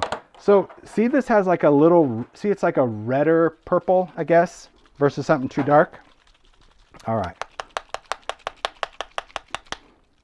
I don't hear the mixing ball, so it's not mixed yet. I can do that. What's that? There we go. I can do that. He's like, I can shake it up. All right. I'm going to add just a little bit there. There we go. Not much. It's enough. Okay. So you can see just even from the mat, just little bits of color. And spritz should never completely alter your background, meaning if it changes the color of what's underneath, that's another sign of too much spritz, right? So here, now look at our background. So now we've got all those colors, but now they shine. Where we've got red shining in the red, purple shining in purple, a little bit of pink because that's picked raspberry where we overlapped, and then there's our green. So isn't that pretty? So you don't always have to have metallic inks. If you have like your mica stain, you could use mica stain instead of spritz and spray stain, and you would achieve that. It would be a little bit more shimmery because mica stains are way more saturated, but yeah, it would totally work. Okay, now we're just going to do a little bit of ink blending, a little bit of, not a lot of grunge, just a little bit. Just going to create just a little shadow, just in a couple of areas. A little walnut stain, not much. Don't overthink the ink. And then same trick, just going to break up that brown with just a little bit of water. So that I'm just focusing around the edge. It's a beautiful background. Will I leave it as a tag? I don't know. Maybe, or maybe not. You know, maybe you can just take this background, chop off the top and put it on a card. There we go. Look at that. See, just that little bit of brown just kind of gives it, I just think little hints of brown just kind of anchors your background. At least to me, I've got like a little shadow there, some there, some there, some there. It just makes it so that image just doesn't seem to like float off the side. Okay. My gosh, I could do backgrounds for days, but I'm not. I got to move on. I got stuff to do. You have no idea. I didn't even hit half the table yet, guys. So this is too crazy. Okay, Mario's like, this, you have enough stuff here to like do Valentine's for a week. I'm like, yeah, I do. Okay. So next up, you always need a hint of brown pea. You're right. A little bit is, even for people that are like, I don't really like to do that, a little bit goes a long way. Okay. Next, we're going to talk about, I think I'm going to do this one next. I'm going to share some ideas, and then I'm going to do another demo and share some ideas and do a little demo. That'll be good. Okay. Because sometimes you think, what do you do with all this stuff? Well, sometimes I'll just literally take paper and make colored cardstock. So just like what I've done here, but instead of worrying about, mixing colors or this or that, you can see a lot of scraps. I just make colors of paper. And here's why. Because if you always have scraps of stuff, and this is a great thing to do with backgrounds that you're not happy with, keep them because they're perfect to die cut. There are die cuts that might be in your everyday stash that work for Valentine's Day. And that is my point, like I said at the beginning of the year, about using what you have. Sometimes because we're distracted by the shiny object or new, and there's nothing wrong with new. I want to say that as well. There's nothing wrong with that. But going back in and looking at what you bought, like you might have bought this for a birthday, but it has love you. So that's going to work for Valentine's Day. You might have bought this for like, make today count, but it's got to the moon and back and love with all your heart. That works for Valentine's Day. So keeping those things are really important to just take time to go through your stash and see what you have. These are great for card fronts because you can just cut this out. You can make a quick shakety shake out of it. You can put an inked background behind it if you want. I mean, there's so many things you can do with a negative cutout die because all of these are just big quotes. You lay them on there. It's like a plate die. You cut it and off you go. Sometimes, if you want, you can actually save the letters and use the positive. So like love you, I've saved because it's big and I would spell it. I wouldn't save these because it's like alphabet soup unless I was using it right away. But you can save it for the positive. But then there's other things that you kind of may not think works with Valentine's Day or Easter or whatever, and it would. So like these dies, these are bunny games. This is bunny games, and then this was the vault, the bunny and the chick. That little pennant, perfect for Valentine's Day, believe it or not. The Color I Celebrate or this side order with that little banner, make inky paper, cut them out. So all of your little scraps, now I've got all sorts of little flags, and you don't have to build a little twister. You can just do one piece, but these are backgrounds. So you can see it's got Spritz in there, and I did all different colors of pinks and reds and greens. So even if you were going to do just say a card that's just a plain white card front, well, you might want to use any of these. You might just do a whole little Valentine party. And if you have, these are different scale, by the way. So if you have both sets, I highly recommend you die cutting both because like that's a bigger one. That's a smaller one. Maybe you just want to take a streamer that goes through, and you can do a whole Valentine party theme if you want. And you could add, and you don't have to use all of it. You can have little parts and pieces. You can make a little shakety shake, but it's a great reminder of just looking at your dies for how they could adapt to a season. Simple. It's a simple thing when you're creating that. And even if you just sit down one day and you're like, you know what? I'm going to make streamers and flags in every color. I'm going to do the full rainbow. You might use them for a birthday card. You might use it for St. Patrick's Day. You don't know. You might use it for 4th of July, red, white, and blue. But it's that thing where you're like, well, I'm not making a birthday card, so I don't ever need this. Well, it's to celebrate. So if you're celebrating that, I mean, look, if I move all this out and if I were to crop it, like that's cute. And if I had little pink and red sequins as a shakety shake, done. And that was like, there was no inking, there was nothing because these were already done. That's the whole compartmental thing to get. And I think that's the important thing to remember because I think most of these dies have already been retired. So it is important to use what you have, but also see the potential so you might be able to use it where you think, well, I don't normally make those kind of cards. Well, if you make for Valentine's Day and you like that idea, the little banners and words sure make quick, cute cards, I think. Okay. Another idea is being inspired by what's around. Okay, so we're going to talk about this. I love the side order dies, the side orders these were just launched in November of last year because it's just a fun way that you can use dies and embossing folders. So this is a side order. This is letterboard. It gives you an embossing folder that actually embosses just black cardstock to make it look like the letterboard. We cut out XOXO, stack the letters just 3 times. So it's not typography height, but it kind of gives you that letterboard look. And then went with True Love, took an envelope, and I saw this idea. I saw this on the Sizzix side. I know Zoe Scarpelli did a tag where she used the envelope. So the envelope is just a paper embellishment that folds up. It doesn't actually make a sealed envelope. See all the pieces connect. But leaving a flap open and having the hearts come out, like it's a cute idea for a card where you can do letterboard for Valentine's Day. That's quick. Another one, well, now you know how that background's done. That's the whole inky, splotchy background. But then I did the chocolate box, also came from this little side order. Just use, again, inky paper. You could also use cardstock. That's totally fine. I use a little metallic sticker. You already saw that from Ideology.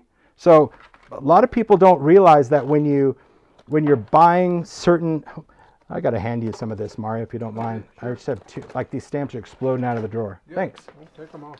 All right, thanks. I'll go back to this sticker book, this one right here. So the Small Talk, this is just black and white stickers that are designed to be inked. But this one, this is called the metallic sticker book. This is such a great sticker book. It doesn't look really like much online. It actually doesn't look good at all. But the book itself, these are actually foiled. So you get seals and labels, but then you also get all these sheets of words that are already foiled. And half the book is gold on white and the other half is gold on black.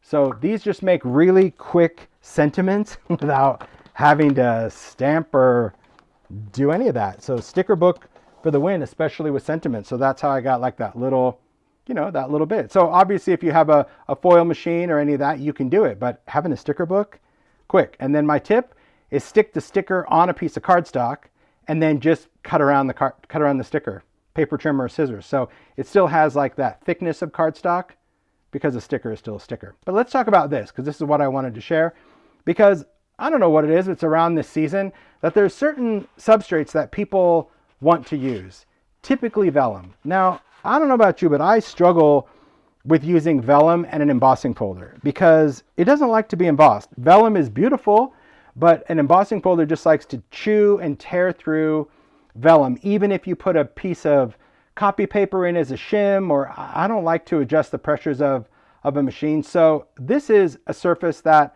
what I like about this is that it's a little bit more opaque than vellum, because sometimes vellum is too washed out and you don't notice the texture, but it is still translucent. I don't know if you can, the camera's picked, there you go. You can actually see the ink splots and everything behind it. So what I like to use for this, if I have it, I do, is Yupo. It's actually Yupo translucent. So Yupo comes white and it comes heavy stock, but it's also translucent. And this is a synthetic paper. So the cool thing about this, it is translucent, but it's not as translucent as vellum. Vellum is great. I use it as just a full overlay, but if I emboss it, I love using Yupo translucent because it is very robust. So I'll show you what I mean. So I'm just going to take this, let's just cut a piece. I'll emboss it on camera so you don't know, there's no trick. Oh, actually, let me share this. So I like the whole tear edge thing. You know, like when you do vellum, how you like to tear the edge. I like to tear the edge of vellum. It's really cool. FYI, Yupo, you can't tear at all. It's plastic. It's synthetic. So I took out this trimmer just by default and then realized, nope, I want a torn edge. So I'm going to use the decal trimmer. So decal trimmer, just going to go in, decide that I want that. Cut it. Decal is a different decaled edge, different places. Like it's going to be a heavier decal, a lighter decal. So just decide where you want this to be. I know my strip is going to be about 2.5 inches for that folder wide. So I'm just going to create that. Just give it a big chop. And so now I have that torn edge on my Yupo. So if you have a decal trimmer and you have thicker paper that you want to tear that's really having trouble, see? Everything becomes relevant in the scheme of things. Okay, so next we're going to emboss it. And you could cut before or after you emboss. It doesn't really matter. Okay, we're going to take this, put that in the folder, close it up. I'll end up trimming this off because it needs to fit the card. I'm going to take this. Oh, that's a little small. I'm going to do the square. Now, you could do this on the Sidekick. The Sidekick, though, doesn't have enough pressure, in my opinion, for Yupo. If you were going to do, this and you wanted to use it and put it through your Sidekick, just know that you're probably not going to get the results you want because Yupo, like I said, is plastic. It's synthetic. So I'm just going to use just a regular machine. You can use a Vagabond, or in this case, I'll go back to the folder way. It's going to be way easier than, oh no, this is way easier than 3D. So thanks, Mario. So I'm just using my square one this time. Angle the plate because I think that's important. And we're just going to roll it through. Easy. And that's what we have. So no tears, no nothing. It's just really, and you can see it. It's just really pretty. So just keep that in mind. If you're ever looking for something kind of translucent that you want to use an embossing folder on, just give it a shot. You might like it. You might not. You might really prefer, you know, how you use vellum. But I just think that translucent is really, really nice. And of course, if you sew, it holds up way better because often vellum also tears up when you're doing it. So just something to share.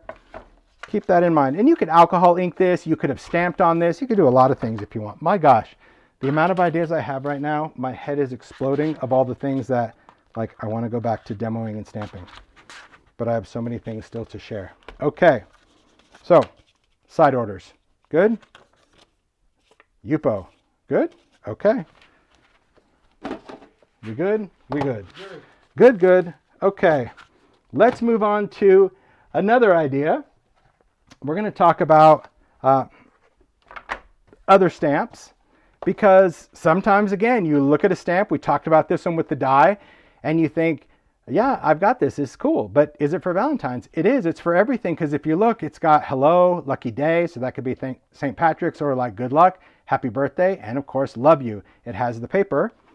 So here I just took the 3D folder of type, embossed a piece of white cardstock, didn't do any inking at all, stamped a typewriter, stamped the piece of paper, die cut both because I had coordinating dies for it, and the coordinating die also cuts a little slice in that typewriter so you can insert the paper. I did love you, and then are you ready? Oh my gosh, I did my first little thinger card, guys.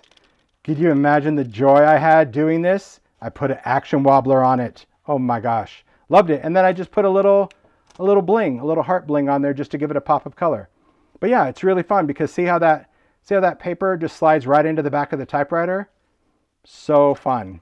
So simple Valentine card. Again, no inking, no distress. You don't always have to get your grunge on. If you're not into this, you can easily just white cardstock, embossed for a cool background, stamped in black, die cut, stamp the paper so you already know the size, and it gives your paper that little outline. Stamp your sentiment, put it in there, put a little gem, mat it with black to make your image pop, and you don't have to do a little thinger, but why not? An action wobbler? Come on. Serious. You know. I know. See? Boo's like, so simple and so fun. That's the fun of it. Like, I have no pressure to impress anymore. Everyone loves it. You love it. I just have no pressure. I just get to like do what I want, and it's a whole different way of creating, and I think that's what I hope to remind you guys of just get out your stuff and play. There's so many cool things that you probably already have. All right, here's another one, then we're going to get back to even more demos because I still have more. Okay. You might look at stamps like this and you might be like, where is he going? Now he is reaching. I don't think so. I think there's some cool things because this is another favorite set. Happens to be a die for it. This is an oldie. This is 330, not super old, but like 170 sets ago. But I love this because I love Pennants. I'm a huge fan of Disneyland, and Disneyland has Pennants. And so I love these Pennant sets because there's Happy, Lucky, Brave, Wander. Answer for that. Oh Is boy. there something else I can help with? Oh no.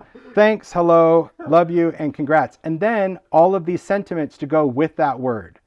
So if you do lucky, it could be is a state of mind, or lucky, make today count, or make a wish, or birthday to you if you're going to do happy. So I wanted to create something for Valentine's Day. So I did this little Valentine card that's got love you as a pennant. It also has with all my heart. So I did love you. There it is. Love you with all my heart. But it could also be love you just because. But to go old school, I went old school. So I went and took the composition and line stamp. This just does line paper. I stamped that on a piece of white cardstock with some distress ink. You could do tumbled glass. You could do salvaged patina. Did a little inking. And because I wanted to fill in the blank space, but also make it very much me, I created grunge with, look at this one, 28. What? This is back in the day when I, oh my gosh, when I would give Ted at Stampers Anonymous art, and he would look at it and be like, what is that? I'm like, embrace imperfection. It's a spill and a splatter. What are people going to do with it? Now remember, this was 472 sets ago, but today it's just as relevant as it was then. That to me is, I think, what's so important to remember. So a background like this. I'll just do this and then we'll talk more about the pennant. It's so simple to do because you just get out stamps that hopefully you have, or you have something similar and you just use it. Oh, I don't know. I didn't plan on demoing it, but I'm going to. Mario, would you mind grabbing me tumble glass? It's going to be in the top row of the spinner. Yes. In the blue section. It's a light blue. Yeah, It should be right on the top. It's not on top, but I'll grab it. It's close? Okay. Perfect. Thanks. He starts to shake. He's like, oh boy. Okay. Here you go, bam. Thanks. I'm going to use tumble glass distressing, but you could use oxide, really, whatever you have. Okay, let's put this in here. Let's put this here. Let's put this here. Okay. Place this down. I probably don't need a magnet because I got some grip down. That's going to be good.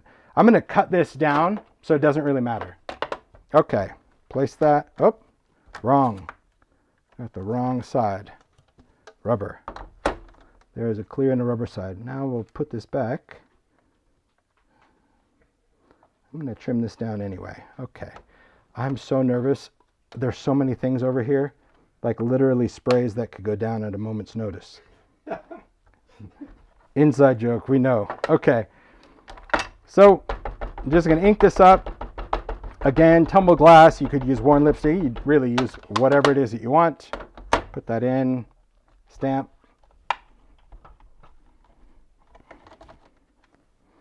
Look at that. Beautifully lined, old school paper. Nice. Okay. Take that off. Clean it. That's good. I'll move this off to the side. Thank you. You're welcome. All right. Then I'm going to do a splat. Now, I could use a stamp tool for this, but I just want to add a little splat on here. So here's what I'm going to do. I'm going to take, oh boy, I better have it. Oh yeah, frayed burlap. Now, I like frayed burlap because it gives you that really like dried coffee ring look. It's not too dark like walnut stain. So it's kind of my go-to coffee color, if you will. But I'm going to ink the edge first. Now, I had some walnut stain on here, so this might be a little bit darker. But just a little reminder, if you work on a glass mat, find a comfortable position for you to blend. And that's often tipping the tool. Don't hold the tool straight up. And just stay in the same position and move your paper. If you do that, you kind of keep the same pressure. You don't have to worry about creating like a really dark spot on your paper, or because your arm is at a weird angle, and just keep going. You don't need to use any more ink. Just keep blending that ink from your glass, and that's how you can build up that ink all the way around. If you need to go the other way, just go the other way. But this way you're going to get a really quick blend, really easy. Okay? So for the splat, I'm going to take, oh boy, I'm going to, the actual stamp set that I just had. No, the splat, here it is. I have it sitting on top of a binder. Okay, I'm going to put this on a grid block. The reason I want to do this is because I want my splat to kind of feel splat, so I'm going to stamp it kind of splatty, if that makes sense. Okay, meaning like you'll see when I ink it, I'm just literally going to go like splat it to maybe get a little splat. Back in the day, gosh, I remember when we did paint dabbers. Patty Ranger, remember the Patty splat? Yes. She would like when Ranger had paint and dabbers, that little foam. She had a technique where she would like spritz the dabber with water, like soak it, and then just like pounce it, and it would make like a burst. I remember that. Like how I used to play bingo. And we would have, Mario said he played bingo like that as a kid. And like she'd wear like a trash bag because the paint would go everywhere on the walls. Anyway, it's kind of like that. So I've inked it up with my ink. This is frayed burlap. Then I'm going to spray it with water because Patty, we got paint all over. we did. Because I want some water on the stamp. So it's not pouring off. It's just on there. And then we're just going to create that stamp. So I'm just going to take it, whatever angle you want. I want some of the ring off, and you're just going to just stamp and lift. Then once it's stamped, I'm going to give it the whole thing a quick little mist of water just to create a little bit more of an effect, and then we're going to dry it. Okay, you're going to see what all this is about. You can't see from back there, but you'll see. Okay, I'm going to dry. Even Tammy B remembers the dabber splat.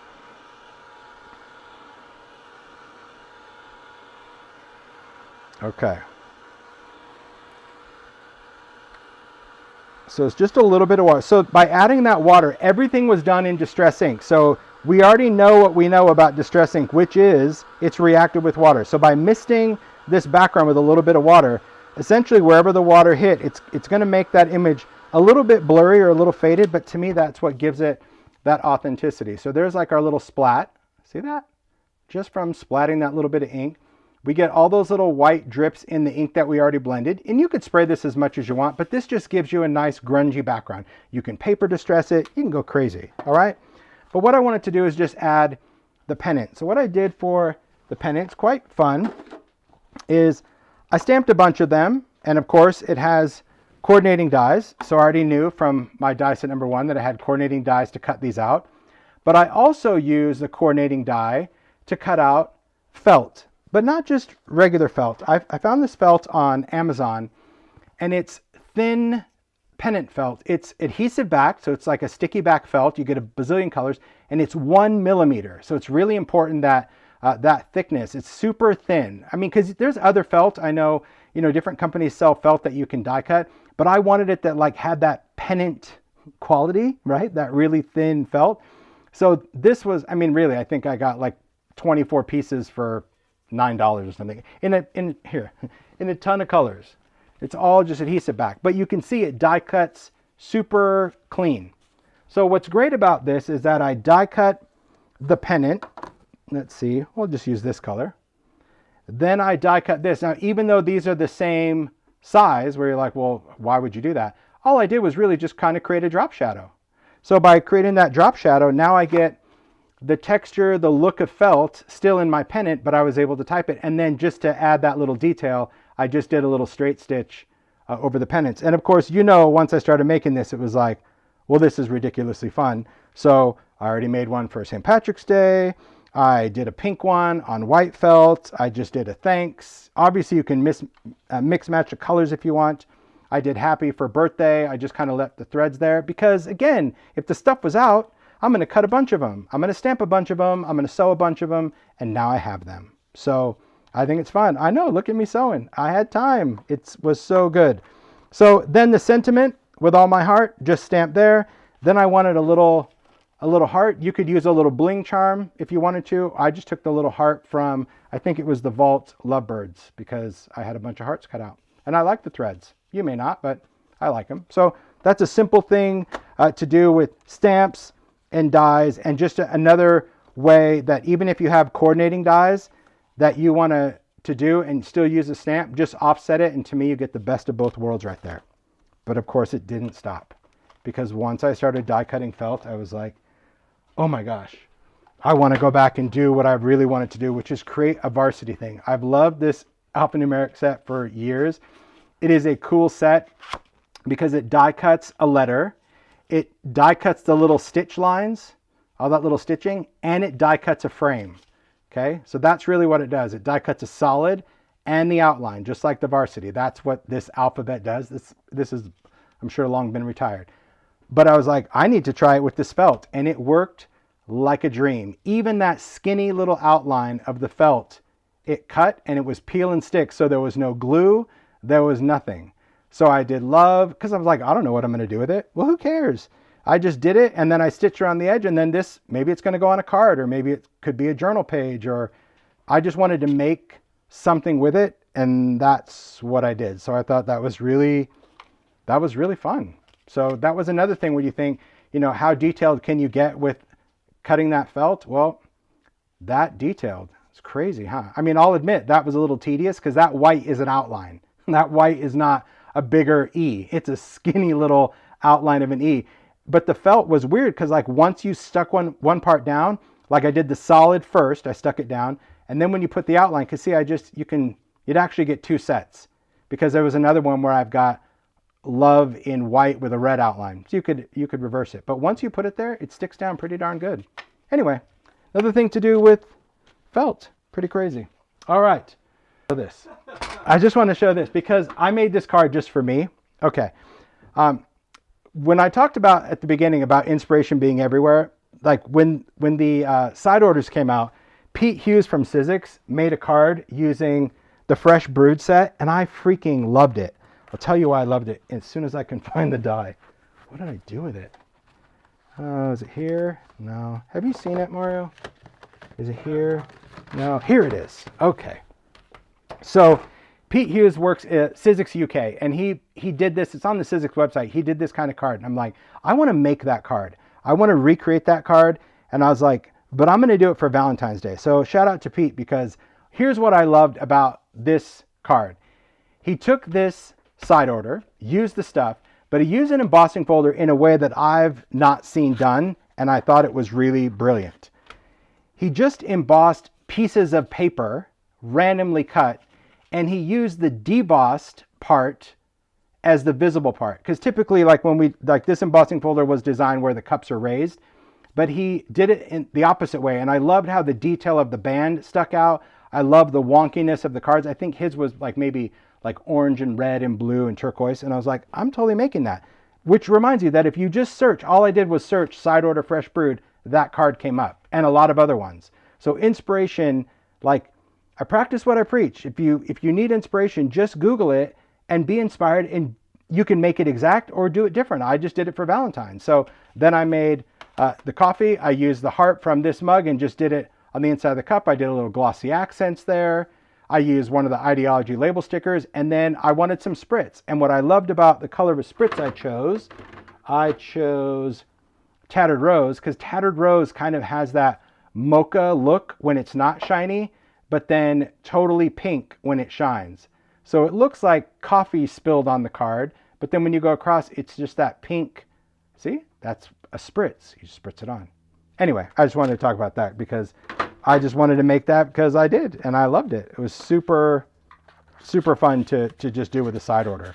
And I thought, man, I never really thought of taking an embossing folder and using it as literal paper embellishments. I mean, not every embossing folder can do that, but certainly even the heart one, he did a card where like he cut these in strips and then like stacked the strips. It's very cool, really cool.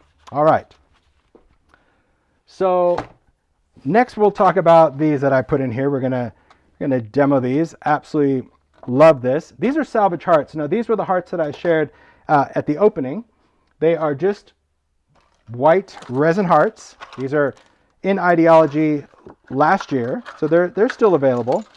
They're flat. They're made out of resin. They have just like a little faceted edge to it. Not carved, just faceted, almost kind of like a diamond, but a flat area. And this is how they come. And I think, in the world of Ideology, you either get it or you don't, And I mean, you either understand it or you don't. Because you can look at stuff and it doesn't look appealing. You're like, well, those are really boring. Like, what would you do with them? But that is what Ideology is about. You can do whatever you want with them. So the importance of remembering techniques is these are all techniques that I've shared for years, but typically done on paper. Okay. So we're going to do salvage hearts a couple of ways. One is just using, well, this is simple, just good old distress paint and a crayon. That's it. And now to me, these look like wood, but they're not. Just distress paint, simple, done. You can also use metallic. Now you can use metallic distress paint, which I don't really like the finish of it. These are done with Foundry wax. So Foundry wax is going to be that heatable wax that gives you that really shiny metallic. Again, start out white. And I love the kind of steampunk look of these. So now I have some Foundry wax ones, but my favorite, of course, are these enameled ones, where these just look like that chippy enamel. It's like rusted enamel. I love that. Like, look at that. So just making these hearts, this is done with embossing glaze, and we're going to demo that. So we'll see how this goes. Yeah, off we go. We ready to go? Ready to go. Ready to go. Thanks, Mario. I had How's to your do space doing? had to You do get rid of presentation. anything? Not yet. Okay. What I need to get rid of is just these ideas in my head. They need to take a break. Okay. A lot of stuff. We'll do the paint ones so we can dry, and then we'll go back. Actually, could you grab me some salvage hearts out of that muffin tin? Sure. Thanks. Thank you very much. Okay, I'm going to do a stick. I'm going to do some painting. I don't know which size you want. Here you go. Oh, some as an all. Well, they're there. Just dig it right out of the tin. Okay. So let's do a little painting first. The painting one, that's going to be the easiest one. This way they can dry, and then we'll kind of go back and do more. So let me find my paint. It is in one of these drawers. Oh, there's the sparkle. At least I think it is. What are you looking for? My tin of paint. I did get it out. I know I did. Oh, I see back here. Ah, thanks, Mario. Ah, it's in drawer number 1. Behind the archivals. There we go. Let's just do some colors. So for reds, looks like it's going to be candied apple and lumberjack plaid. I like both of those. You could do one or the other. I think I'll do that one's candied apple. No, thanks. But you like the challenge, right? You're like, I'm on it. Yeah, just tell me now. Just tell me before you actually look. Oh, there you go. If I tell you now, then you can go. You know, I think I'll do a couple those. minutes to look. All right, let's do those colors. We'll do the colors that I use there, but really it could be any colors. You could do teals, greens, cream, whatever you want. Doesn't matter. And they don't have to be grungy, but I'm going to show you how to grunge them because I just love this. Okay. Is this the same technique for metal adornments or plastic? It could be metal or plastic. You could totally do that with metal or plastic. And this could be paper. Like I said, we've done this technique on paper. It's just about using paint and how you apply it. Now, on plastic and metal, it's going to work the easiest. On paper, you're going to need to use collage medium, but we're not going to use that on this because we're starting with something solid. So I'm going to do a different shape than I have out of that medium. Do a little bit of paint. So I'm just going to shake up some distress paint. I'm going to just do a couple little drips. And I think maybe I'll do another purple one. Look, who knew Shaded Lilac was going to get so much love? Gosh. Okay. I won't do a pink one for right now. So let's do another color. We'll do a big purple one. Why not? Okay. If I'm going to paint, I learned this tip from Paula. So thanks, Paula. I still use it today. Get yourself a box of these. I bought it on Amazon. They're just dry wax paper folded. That's like your paint palette. That's your palette paper. So anytime I'm painting, I just pick one up, or gluing. It's just something that it can dry on, and it just makes it easier. It's just like less cleanup. So, or not, you can work right on your glass and clean it up, but this way it can dry right on there. Okay, I'm just going to start with some purple. Now, when you're painting, you know, you can hold on to these. Don't be too concerned about how well you paint this. Okay.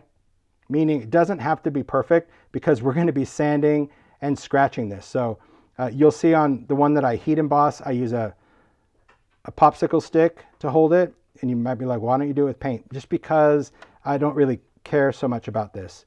So I'm just going to paint that on first around the edges, and then I'm just going to go over the top and just get a layer of paint. Keep in mind that if you don't have good coverage the first time, let it dry for a minute and go again, okay? I'm just going to clean my brush just on my cloth. I'm not going to dip it in water just because that's enough to get the paint off for the other color. So, because I don't want a wet brush. If you clean your brush in water in between colors, then just make sure your brush is dry because distressed paint is reactive with water. So if you go in with a wet brush, your paint is not going to want to adhere to your surface because it's trying to react. So if you're ever having issues with getting distressed paint to cover, it's probably because you have a wet brush. Okay, there we go. A little paint, a little red on there. Nice. Okay, and now I can actually clean my brush in some water, squeeze it out. Okay, now, if you were in a hurry, if you were like, I gotta go, you could dry this. You could dry this with a heat tool, a hair dryer, a fan, that's fine. But we don't need to. See, even just that drip of paint was more than enough paint. We're just gonna let it dry for now because we're gonna move on to another one and then we'll come back because the grungy part is pretty much the same. Foundry wax, well, Foundry wax is really, this is easy to do, but Foundry wax is a fluid wax that is heatable to create a leafy effect, and I'll show you what I mean. When you use this, you really have to shake it up, and this is one where, like, if you have that little shaker, use the shaker. If I had my shaker plugged in, I would use it, but see, look at Mario, like Mario to the rescue every time. Only because I saw it. Yeah, it's in that bottom drawer because I hate shaking Foundry wax. Thanks, Mario. It's a good guy. I'm glad you guys are enjoying the play. I'm having fun. I love reading the chat because you guys are you're just enjoying it. Oh, no, I'll use it. Thanks. Okay. All right. I got myself an outlet. Cool. All right. Come on. You got it? Yep. No? No? He's undoing a twist tie. You get it? Yeah. Thanks. All right. Just gonna, it's probably on again. Remember last time when it was just on and I plugged in and just jumped all over?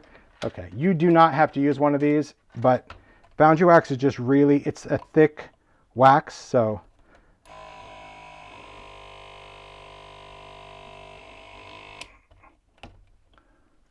Now it's mixed. Good deal. All right, let's do that. Probably do a little bit of gold too. And you can use this for any kind of paints. I mean, I've talked about this in other lives. It's just really, really good. You can use it for spritz, whatever. It's got little suction cups on the bottom, so it's sticking to my glass. And this thing goes around. So like if you wanted to shake your spritz bottles, same thing. Because this little rubber thing just fits over. There's like a little plastic bump, so you just make sure that it's on there. And it vibrates. Like the whole thing is vibrating and it's shaking. So yeah. Mixes it right up. Crazy.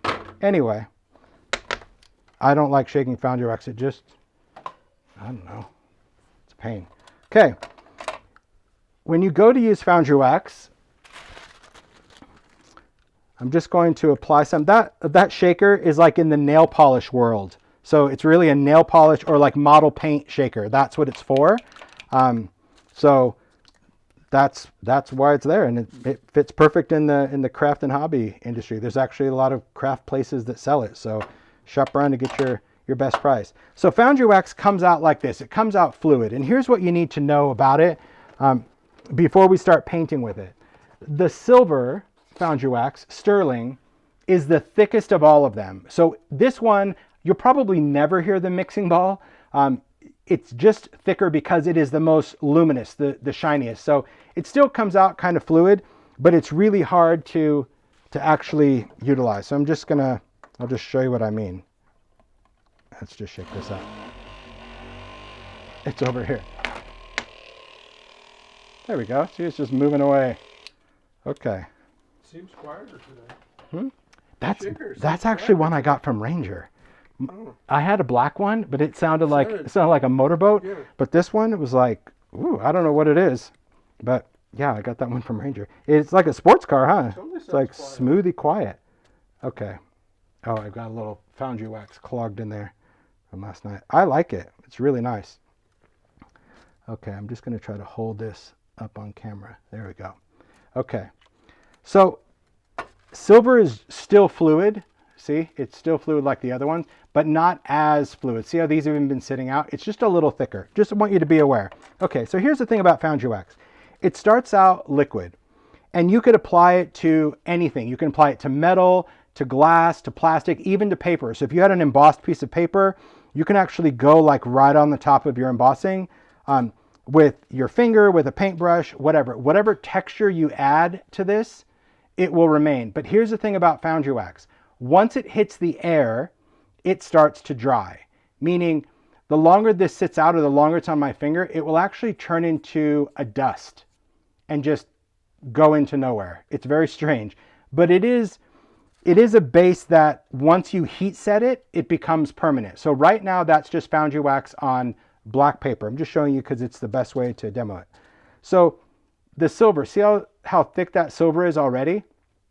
If your Foundry wax is too thick, which brings me to my painting thing, you can just thin it with rubbing alcohol. It's just isopropyl alcohol. You can use 91%. You can use any kind of alcohol that you want. That's how you can thin out Foundry wax. So to paint it on, even if it's already fluid, I tend to add just a drop of this because it allows it to like move around a little bit better. And I'll show you because I'll heat both of them. So I start with a popsicle stick. I added a piece of red line tape, which is a heat stable tape, to the stick. And then I'm going to stick a heart on there. So just looking for a shape that I don't have and a color. But let's do this one. Okay. So I'm just going to stick that right on there. Just do it in the place where you can actually just get the most contact. Okay. And then we're going to paint. So again, if I'm painting with a brush, I could even mix these colors if I want. This stuff is still fluid, so I'm just going to add like a couple of drops of alcohol, not too much. If you make it too wet, it's not going to do anything. There we go. This way it's going to be fluid enough that I can just paint it on. Now, as you're painting it though, when you go over another area that you've already painted, it'll start removing it. You'll see what I mean in a second. So you have to be quick with this. Don't be too concerned. And if you find that you're not getting any coverage like this, if it's starting to pull away, just add another drop of alcohol. It just needs that fluid movement, almost like a paint. But trust me, when you heat it, it's all going to be great. Doesn't have to look pretty. Okay, there we go. There's some Foundry wax on there. Okay, to clean your brush, you're going to clean your brush with alcohol, because Foundry wax, unlike paint, it doesn't clean with water. It cleans with alcohol. So you can just, use a little rubbing alcohol. I would normally have a cup, but I just want to show you that it will clean off of your brush, your surface, whatever, just with alcohol. Easy enough, okay? So Foundry wax, once you apply it to a surface, you must heat set it. You must, okay? If you don't heat Foundry wax, it will come off. It will come off on your fingers. It's just never going to set. It is a medium that must be heat set in order to bond to the surface. That's the cool thing about this wax. So anything that you would normally apply a metallic wax to, you could do. This is just more fluid, so it allows you things like painting or whatever. But the magic happens when you heat it. So that's what I'm going to do. I'm going to use an embossing gun. Now, you can use your Ranger heat tool if that's what you have, but an embossing gun is just going to be more direct. They're both the same heat, but I want you to watch it kind of happen or change. And so the black paper is the best demo. So I'm just going to heat this up. How soon do you have to heat the wax? You can come back in a week and heat it up, Amy, as long as you don't touch it, because if you touch it in the meantime, it'll just fall off of the surface. So this is what it looks like now, which right now, it just looks like a yellow, orange, and gray blob. Again, that looks like a heart. Look at this, it's meant to be. So watch what happens when we apply heat to it.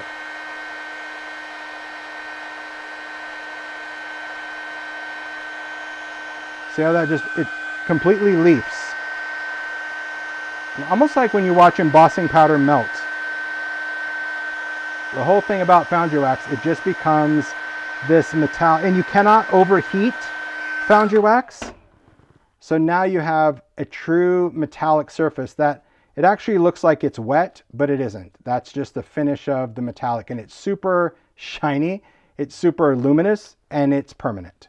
So this is what we're going to do on the heart. The heart right now looks kind of dull, and we're going to set the Foundry wax. So you can do it right away. You can let it dry. You can do, if it's a little wet, you might get some bubbles, but hey, I like that.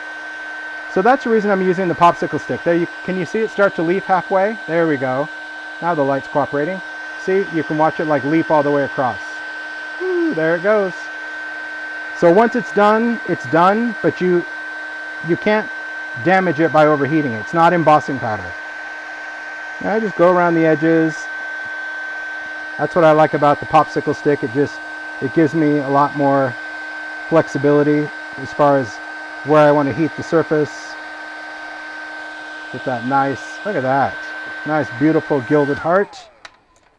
Done. We're just going to let it cool, okay? Because once it cools, it's completely dry to the touch, and it just has that beautiful, luminous finish.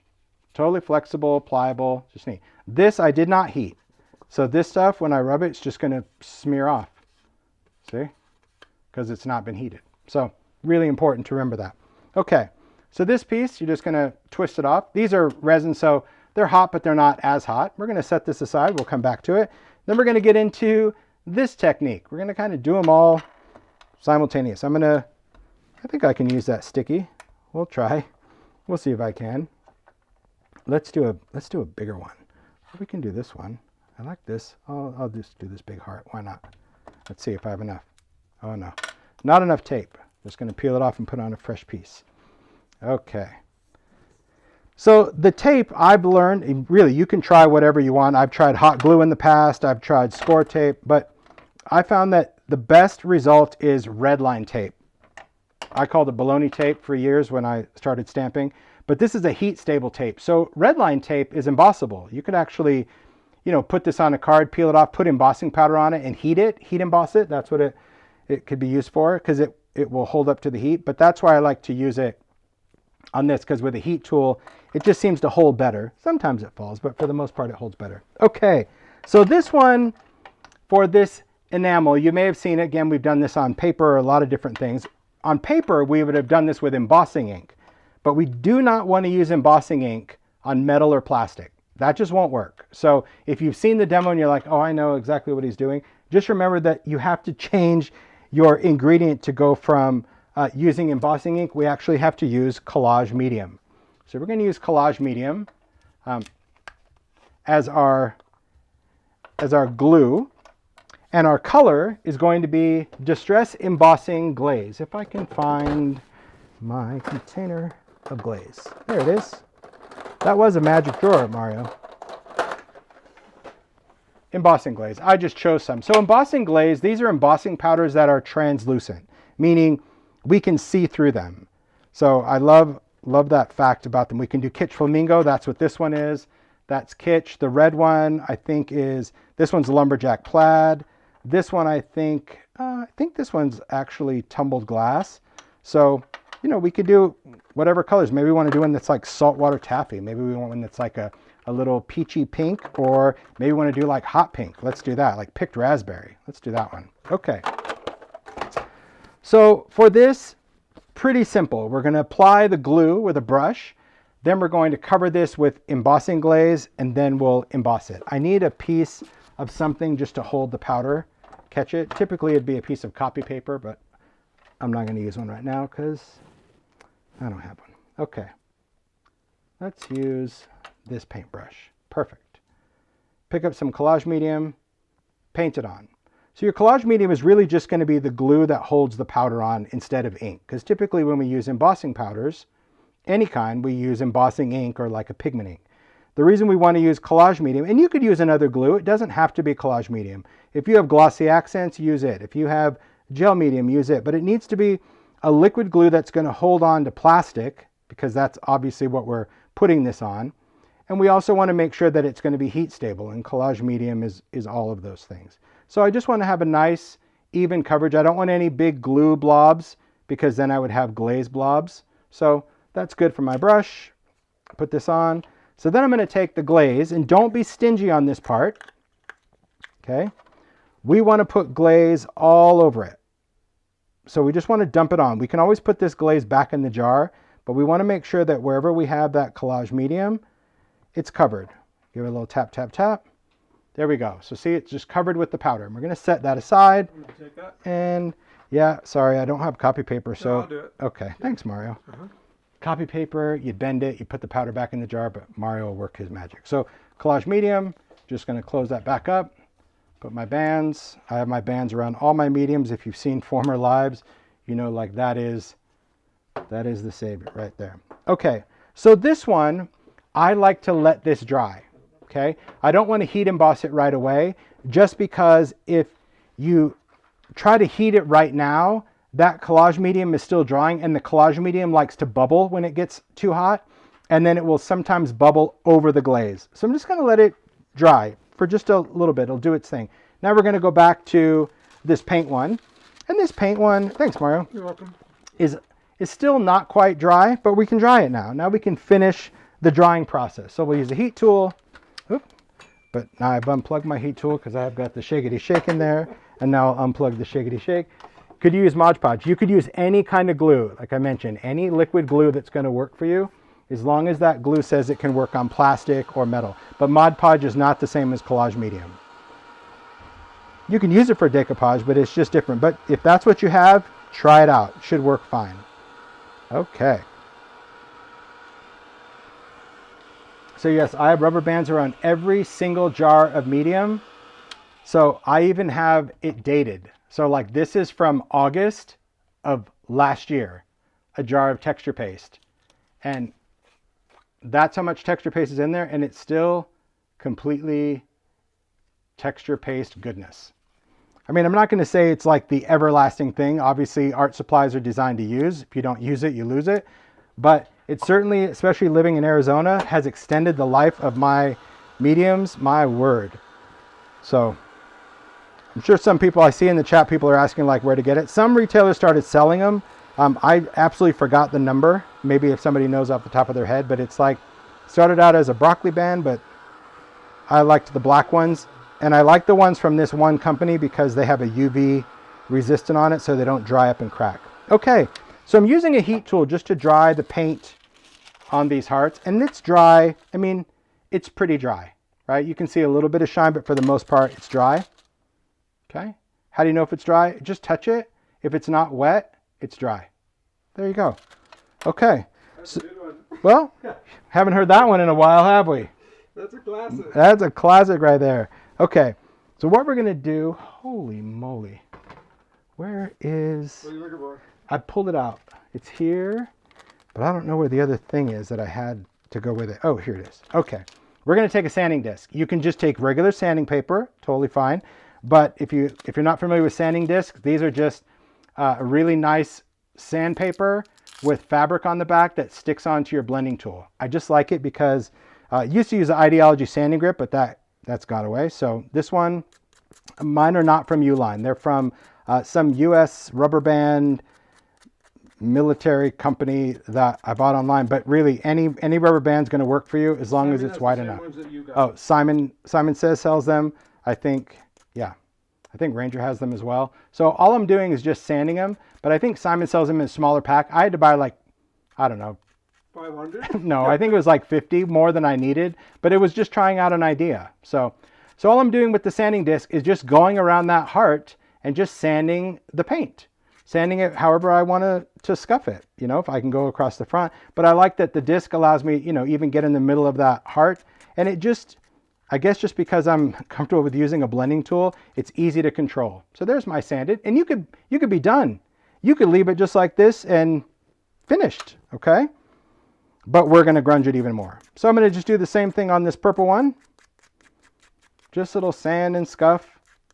Yeah, I loved the sanding grip that I did for Ideology for years, but I have to say, since these came out, I just, unless I'm doing a large, you know, vignette or something, it's this. This sandpaper just seems to last so long. And I've used it on metal or paper, chipboard, like I use it over embossed cardstock. So there you go. There's the purple one. Okay. And then we're going to do the same to the metal one. So that's how it goes from this, which just kind of looks, I don't know, like a bad spray paint job, to this. Okay. So for this one, I want it a little bit more distressed than these. So you see these scratches that go across? Well, those are all intentional. So I'm just going from the edges here. Done, done, done. Going around, going around. And then I'll take the grip, and now I'm just going to like, see? Just like make a mark. However you want to do that. But see, Foundry wax is also sandable. It's pretty cool. Okay. So there's our scratchety ones. Okay. So I'm going to set those aside. I'm going to go back to this one. So this one should be ready to emboss. So if you're asking like how long does it take to dry, it should, because I only put a thin amount down, it should only take a few minutes. If it's taking longer than that, it's either really cold where you live or you put maybe too much collage medium. It wouldn't be the end, but it's just one thing that I don't really like. So here's what I want to do next, and this is the most important part. Right now we have beautiful coverage of the glaze. It is not embossed yet, okay? But we want to create this like pitted, worn look, and we have to do that now. So this is one that we actually don't sand because you can't really sand embossing powder to come off. It just smears it, even at this point. So instead what I'm going to do is just use a piece of paper, and I'm just going to start like tapping it in different areas. I might tap the front of it, like maybe go a little flat, and it's just going to start wearing off that powder, okay? And you can drag it across the paper. You could even go in with your finger, like take your fingernail if you want, and you can scratch some of this off. So this is all done before we heat emboss. So see how I'm just taking off some of that powder? And just wear it away. It just comes off with your finger at this point. Or, you know, if it doesn't rub off, you can scratch it off with your finger.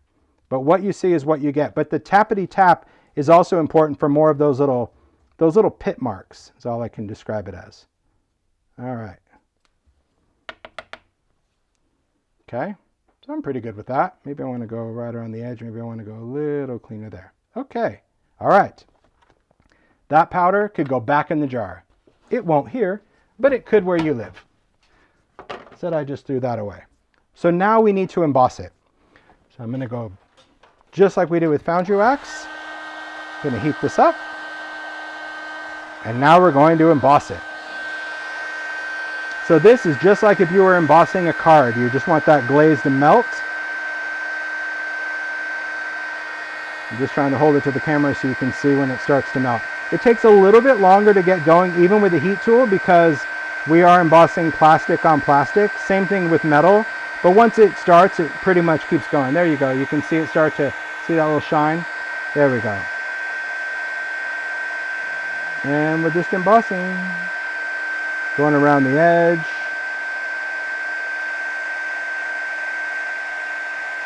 It's all about the light. The light helps me see, because you can see how that glaze shines. See that?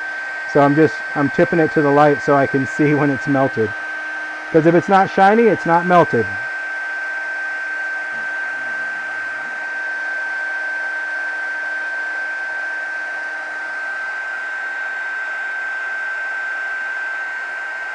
Nice. So fun. This is like it's just my favorite. I just love the look of this. I love the texture of it. It's just so cool. Oh, little spot right there. Okay. Excellent. So, once it's done, that's what it looks like right now. As you can see, it kind of looks a little orange peelish. Now, if you would have just, do you have to distress it? Like, could you have just embossed it solid? Yes, and you would have had a perfectly solid pink heart. That's fine, but we're going for something a little, obviously all of these are distressed in some form, but if you don't like the grunge, you could have stopped and you could have just like painted it and been done. You could have, you know, added glitter, rub-ons, whatever. So this we're going to twist off that tape, throw the tape away. Again, if that was metal, let it cool longer because it's going to stay hot longer. Okay, so here's what we've got so far. We've got painted ones, we've got enameled ones, and we've got Foundry wax ones. And now we're going to give it its grunge magic. And the grunge magic is using exactly the same tool for all three of them. And that would be a distressed crayon in walnut stain. Could you change the color of your grunge? Absolutely.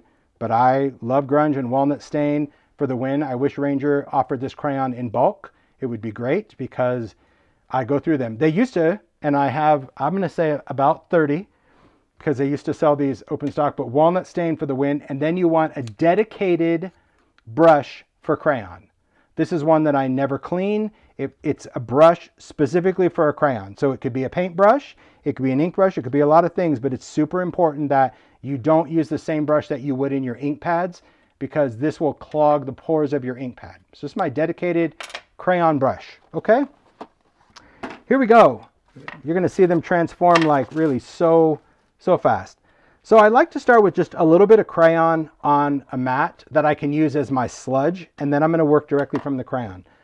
Distressed crayons are a water reactive pigment. So I'm going to spray a little bit of water like next to it, not on it. And then, well, we can start with the painted one. So I'm just going to carefully apply the crayon.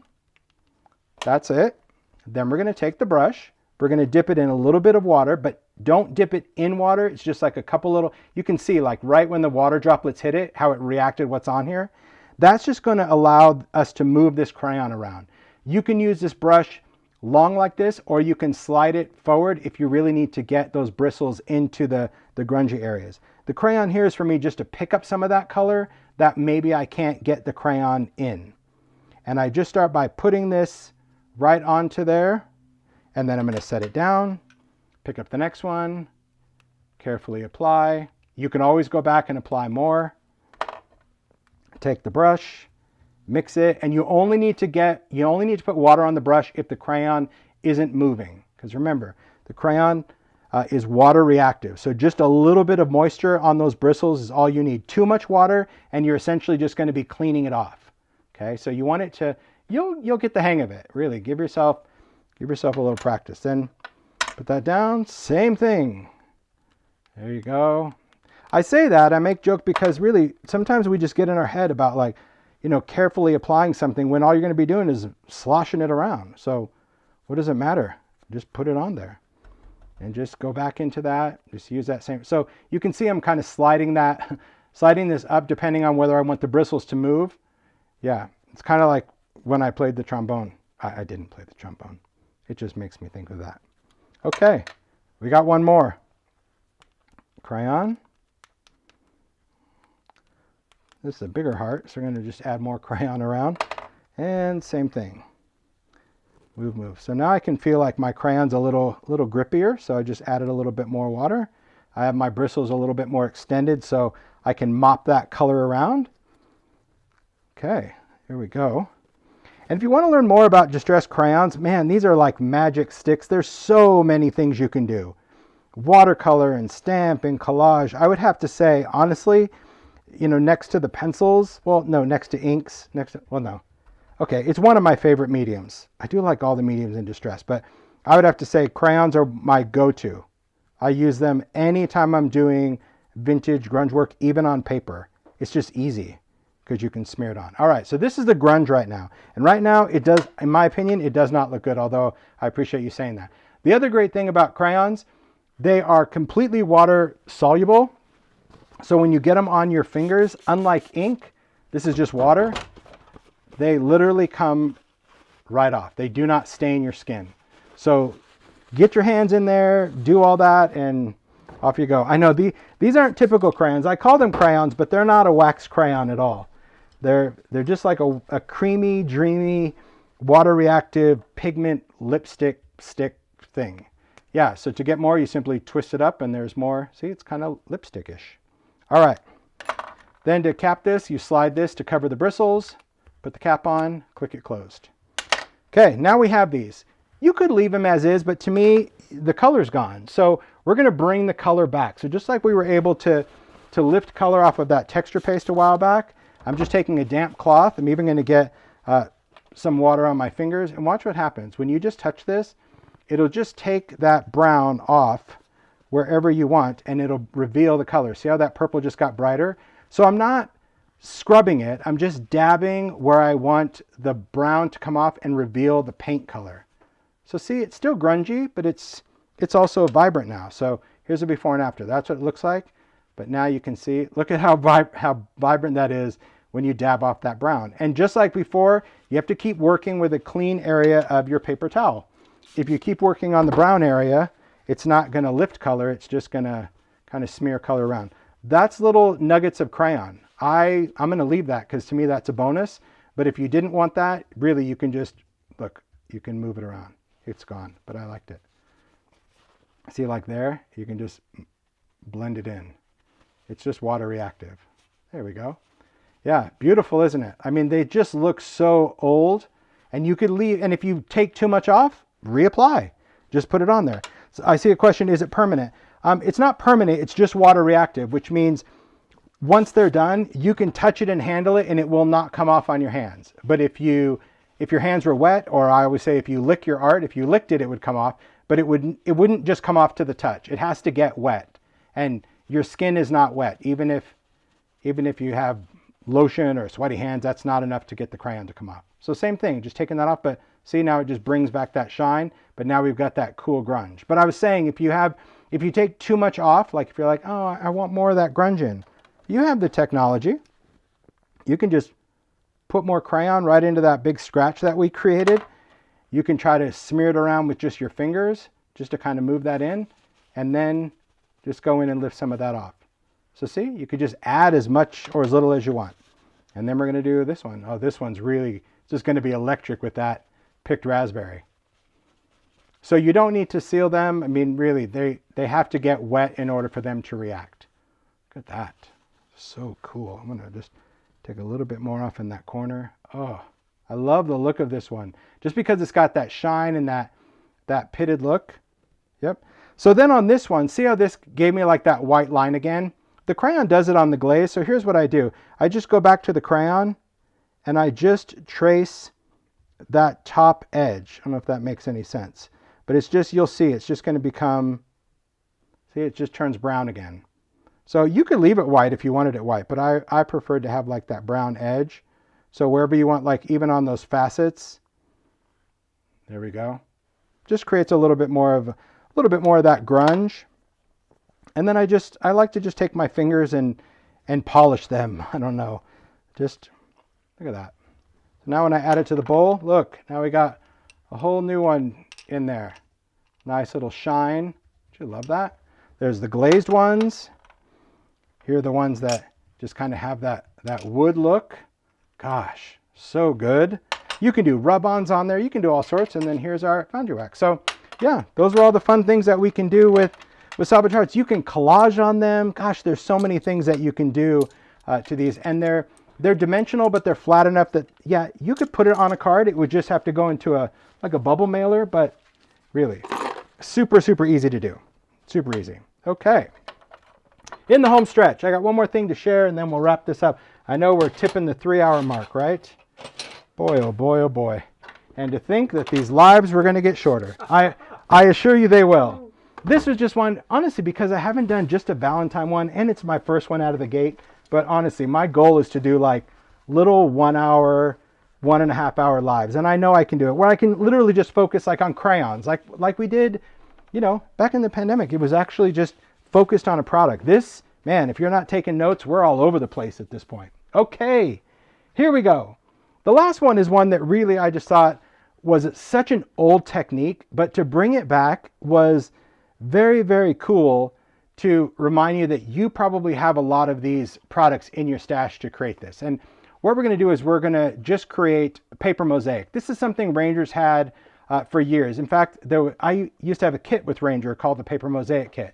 And through the years, that kit's been retired. But the components for the kit are actually part of the everyday product. Okay, so the idea here is taking paper and doing a grout and then glazing the tiles. So this could be done on a card front. This could be done in an art journal. This could be done anywhere. And they're very therapeutic if you like puzzles. So I will tell you, I don't like puzzles.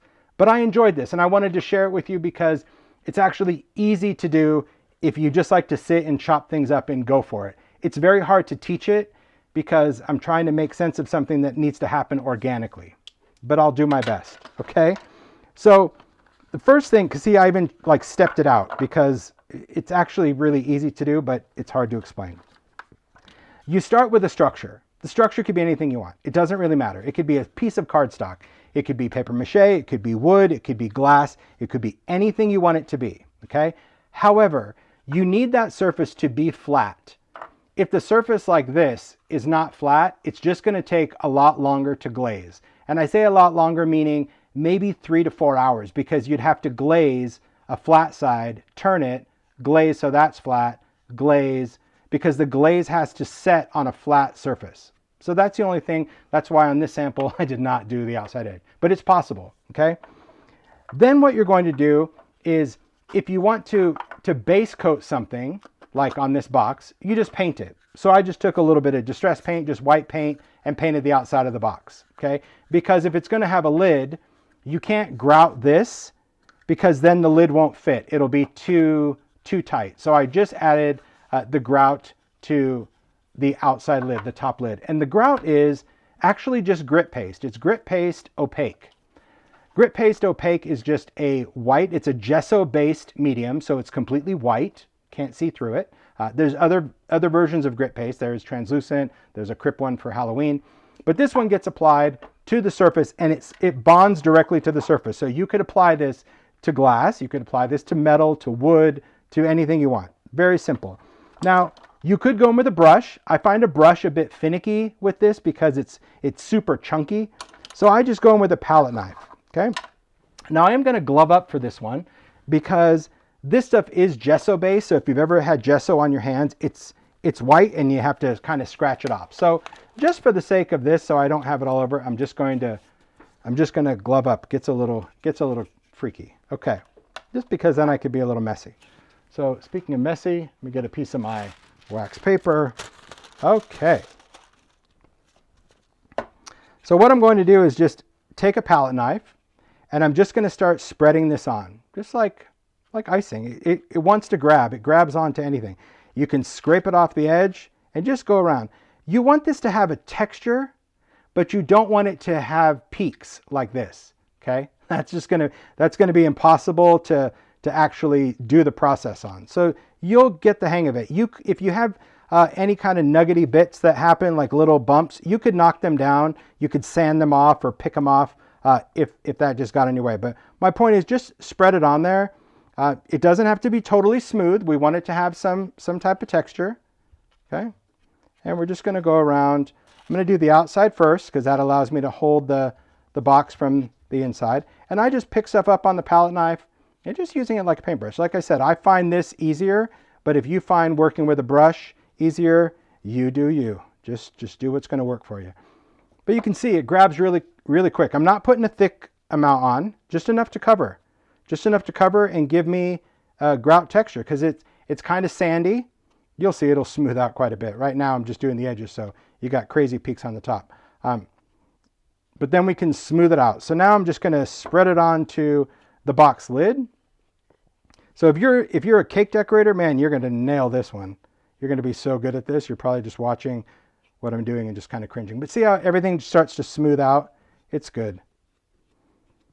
And it's good to also have like different directions, meaning when I do this, I don't try to keep all of the grout going the same way. I like to have it kind of cross back and forth in different ways. And just using the palette knife. I don't want to build this up too thick, so I'm just trying to like use what's on there and spread it out. Okay. So there we go. So I've got some texture, but it's a little smooth. So then on the outer edge, I would have another gloved hand, but for this, I'm just gonna dip my fingers in water. If you have your fingers just a little wet, you can just kind of, just any little peaks you see, just kind of knock it down. Easy. And then we're gonna let this dry. Simple enough? Easy peasy, right? Simple. Next, I'm gonna set that down. I'll hand that to you, Mario. Thanks. Done. This will clean right off with water. So again, remember the grit paste, opaque, is a gesso-based medium. So it's just gonna be white. So I'm just gonna cover that up, put this on, set it aside. Okay, so once it's dry, this is what we get, okay? So it's completely dry, but still very textural, which is nice. Any little nuggety bits, you can try to just rub them off with your fingers and they'll tend to like fall off. But for the most part, it's pretty secure stuff. So then we have to decide, what do we want to do as our mosaic? This could be anything. This is where you get out your scraps of paper, you get out your ephemera, you get out any of those things that you want to create, which I think is really, really fun. Okay, so you can make this themed, you can make the pieces close together, you can make them far apart, you do whatever works. But here's my advice. If you're going to do more than one, okay, and I only learned this just because I was obviously needing to step it out. But if you were just buying one thing, you don't need a template, just start cutting pieces and place them down and figure it out. But if you knew you were gonna make more than one, like maybe you got a pack of 6 of these boxes, you're like, I wanna make 6 of them. If random is your thing, go for it. Some people are not good with random and they need to kind of, I don't know, just have a little plan. So all I did was take the lid, put it on a piece of cardstock, trace the outline, took another little piece of cardstock, and I started cutting my pieces. I didn't number them or anything, but I cut them in a way where I could figure out my plan. Okay, and I'll show you what I mean. Like I made sure that the shapes were distinct enough that I kind of knew where a piece was, if that made sense. And you just start positioning that on a template, I guess. And I'll show you what I mean. So I'm going to place all these down. I think I kind of remember where they were. I've made enough step outs that it was like, okay, this is the weird one. This one goes in like a diamond in the middle. See, I told you, I'm not good at puzzles. They drive me crazy. But those people that are good with them, I like to do them. I'm just not great at them. Okay, there's the pieces. So I made like a mosaic template. You want random, you want gaps. Now, could you do this with a die? Sure, you could get a template by just chopping things up at random. You could have a die of maybe you want all your squares to be like honeycomb. You know, like you've seen tiles at the hardware store. So if you have a die that cuts a bunch of honeycombs, you could do all your tiles honeycomb and then just cut out the outside piece. That'd be really cool. So it really gives it a nice mosaic. So really play around with when you're creating with it, okay? So what I want to do is figure out what elements I want to do. And for the elements, I thought Ideology collage strips would be perfect because that gives me a lot of variation of things. These happen to be done in color, so Paula created all these. They come in 2 sizes. I use the small ones because I wanted a small scale art. If you're doing a bigger project, we have larger collage strips. But these are really nice because there's so many. I think I have a whole, there we go, there's a whole pack of them.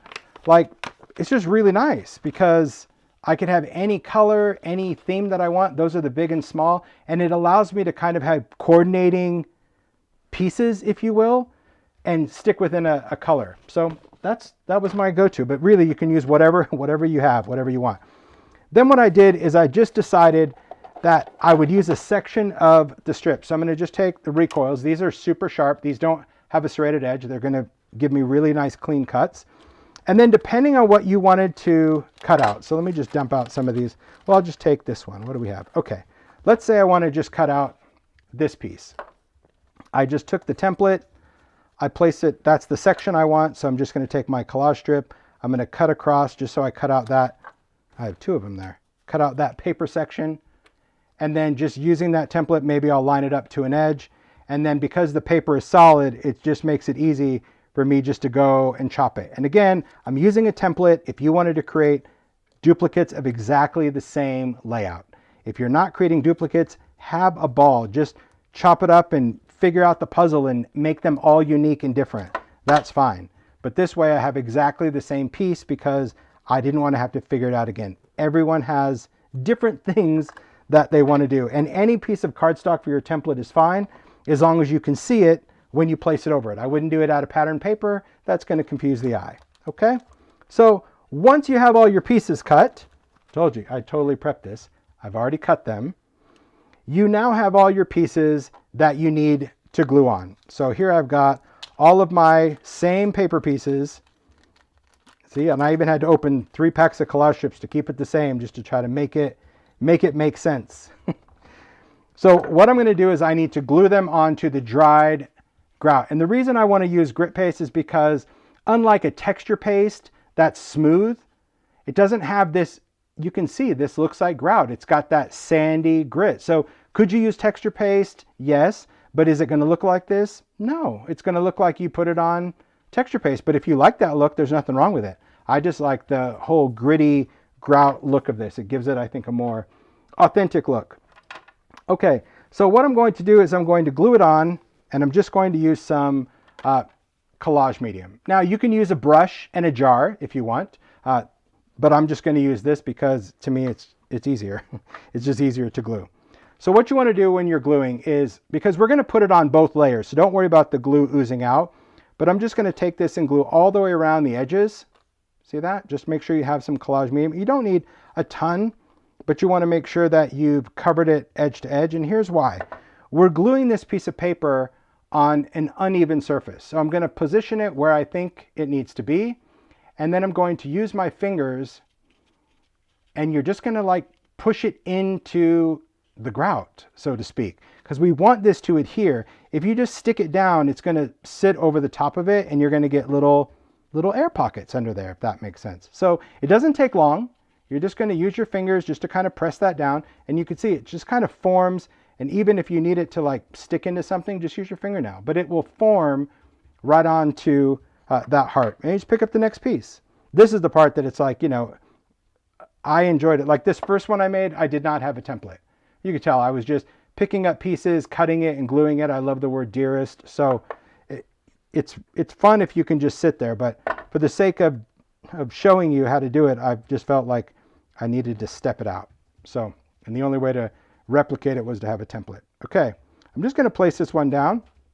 Same thing, tiny little pieces. Now you'll see that at this point, when you start gluing, if you end up with more collage medium on your fingers than you do the piece, just clean it off because everything will want to stick to itself.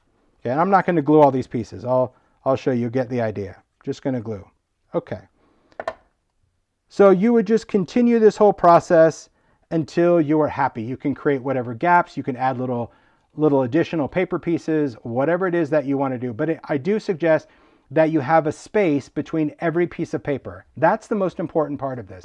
If you don't have a space in between the paper, it's just not going to work when we go to do the glaze. Okay? So there you go. Could you paint the grout first? Absolutely. If you wanted the grout to be a color, You could tint it with acrylic paint, just add a little drop of paint, and you can make the grout whatever color you wanted. I did distress the grout, and I'll distress the box a little bit more. So you can see that the grout starts out white, and I ended up making mine kind of an off-white grunge because you could ink it later. So we could even add more ink to it. But if you knew that you wanted it to be blue or pink, a solid color, then yes, you can definitely do that. But I like to ink it later. So once you were done with all of your gluing and everything is pushed down, you're simply going to take some collage medium. Now you can use this, but this is the same as this. Okay, this is in a needle tip applicator. This is in a jar. Once you're done, you're going to just take a little bit of collage medium and you're going to brush over the whole grouted lid, even the sides if there's no paper. Okay, so imagine all these were glued down. You would just dip your brush into collage medium and you would put a very thin layer around all of the grout. That's going to seal the grout. It's also going to make it inkable for us later. That allows us a little bit better way to manipulate. And it's going to, most importantly, seal the top of the paper. We want to seal the top of the paper. Again, collage medium, it should dry in probably a minute or so after you do it. So you don't have to wait too long from the time it's dry until the time we're ready to glaze. So this is already dried. So you can see that unlike the paper that's still kind of matte, see how this has that collage medium? It's just sealed and it just makes sure that it will bond itself to the box, okay? Then we glaze it. And the glaze, it's glossy accents. It's really, really simple. Glossy accents will create a dimensional, shiny accent, a glossy accent. And here's some tips when it comes to using glossy accents. First, you want to make sure all the glossy accents is at the tip, okay? Because if you don't and you just start using it, you're probably going to have an air bubble and it's just going to go poof. We don't want that. So we want to make sure that this is flowing. Typically my glossy accents doesn't like to cooperate, and that's okay. So I'm going to get a piece of wire that I already had for Foundry wax that I'm sure I threw over here in my abyss, and I probably don't have it anymore. So let me just grab a piece of wire real quick. Add a little toolbox, piece of paddle wire. You don't want to use a pin. A stick pin in your glossy accents is not a good idea. So just use some thin floral wire. That's going to work just fine. Okay. Because we don't want to make this nozzle any bigger or rip it, and a pin can sometimes do that. So I'm just going to stick the wire down in there, give it a little swirl, pull that out, and just get that going. Okay, perfect. It's going. So once we're ready to go, here's how we glaze. And this is what's so great about glossy accents, okay?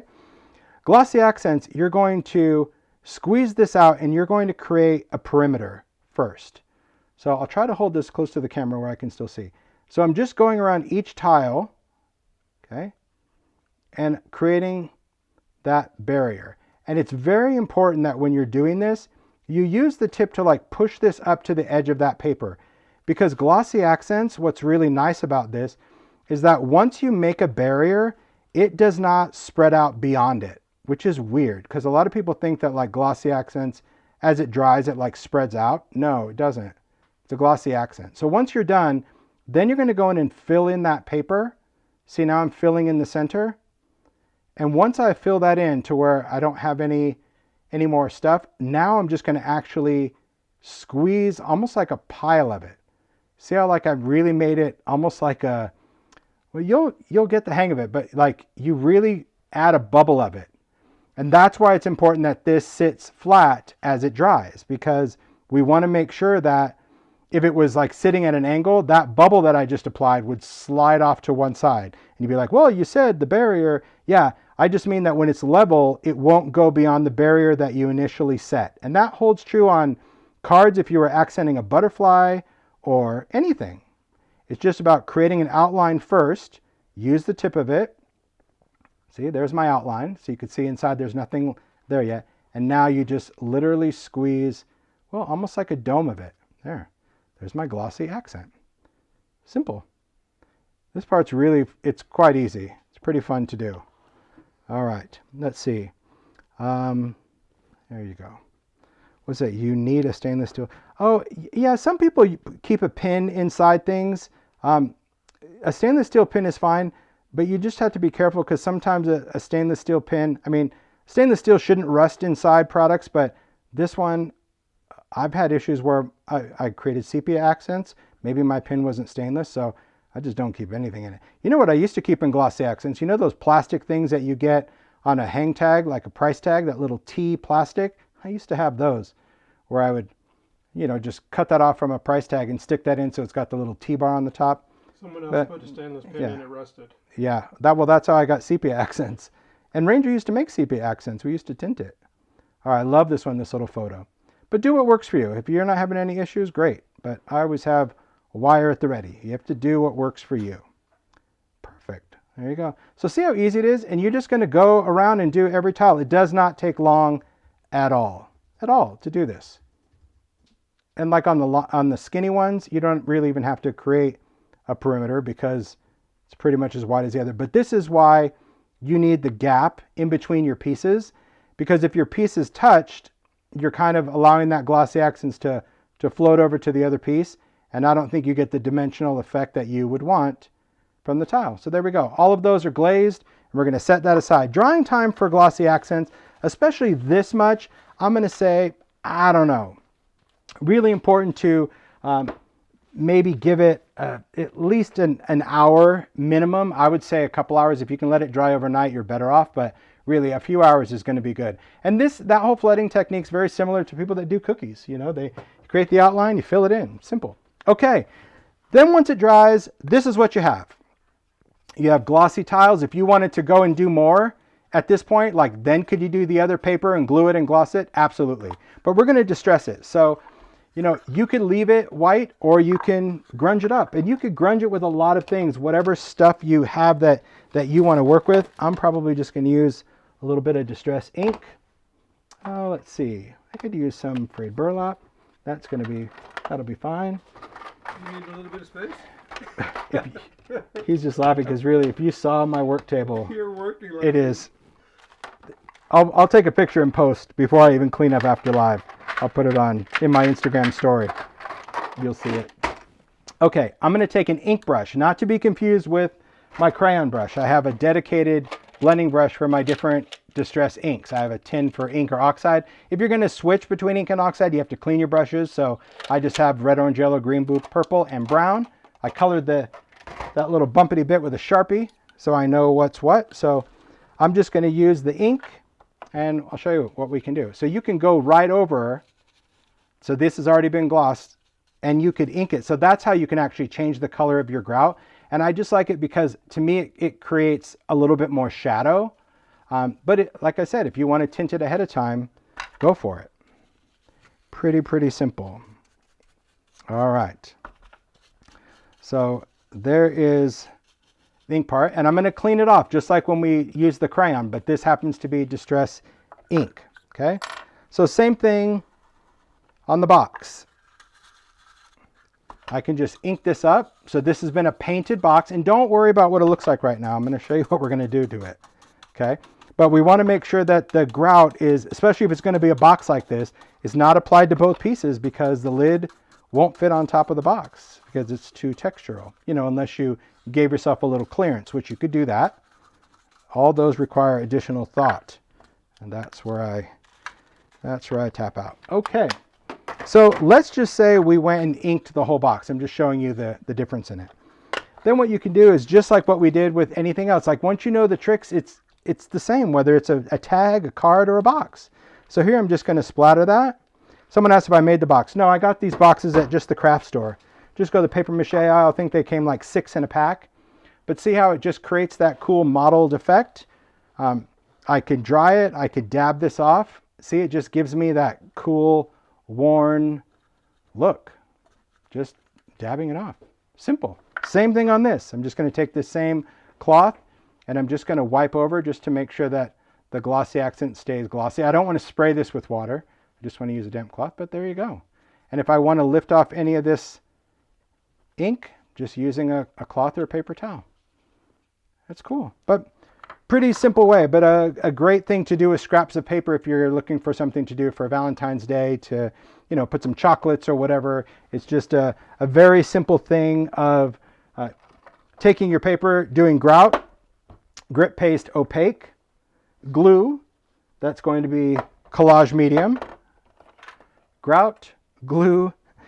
It's a 3-step. It's a grout, glue, and glaze. I'm just trying to, my gosh, Mario's just laughing at me for how much nonsense I have. Gosh. There we go. Look at that. Grout, glue, and glaze. Then we have this. I could even do my steps again. Simple, but fun. There we go. Look at all that stuff. So many ideas.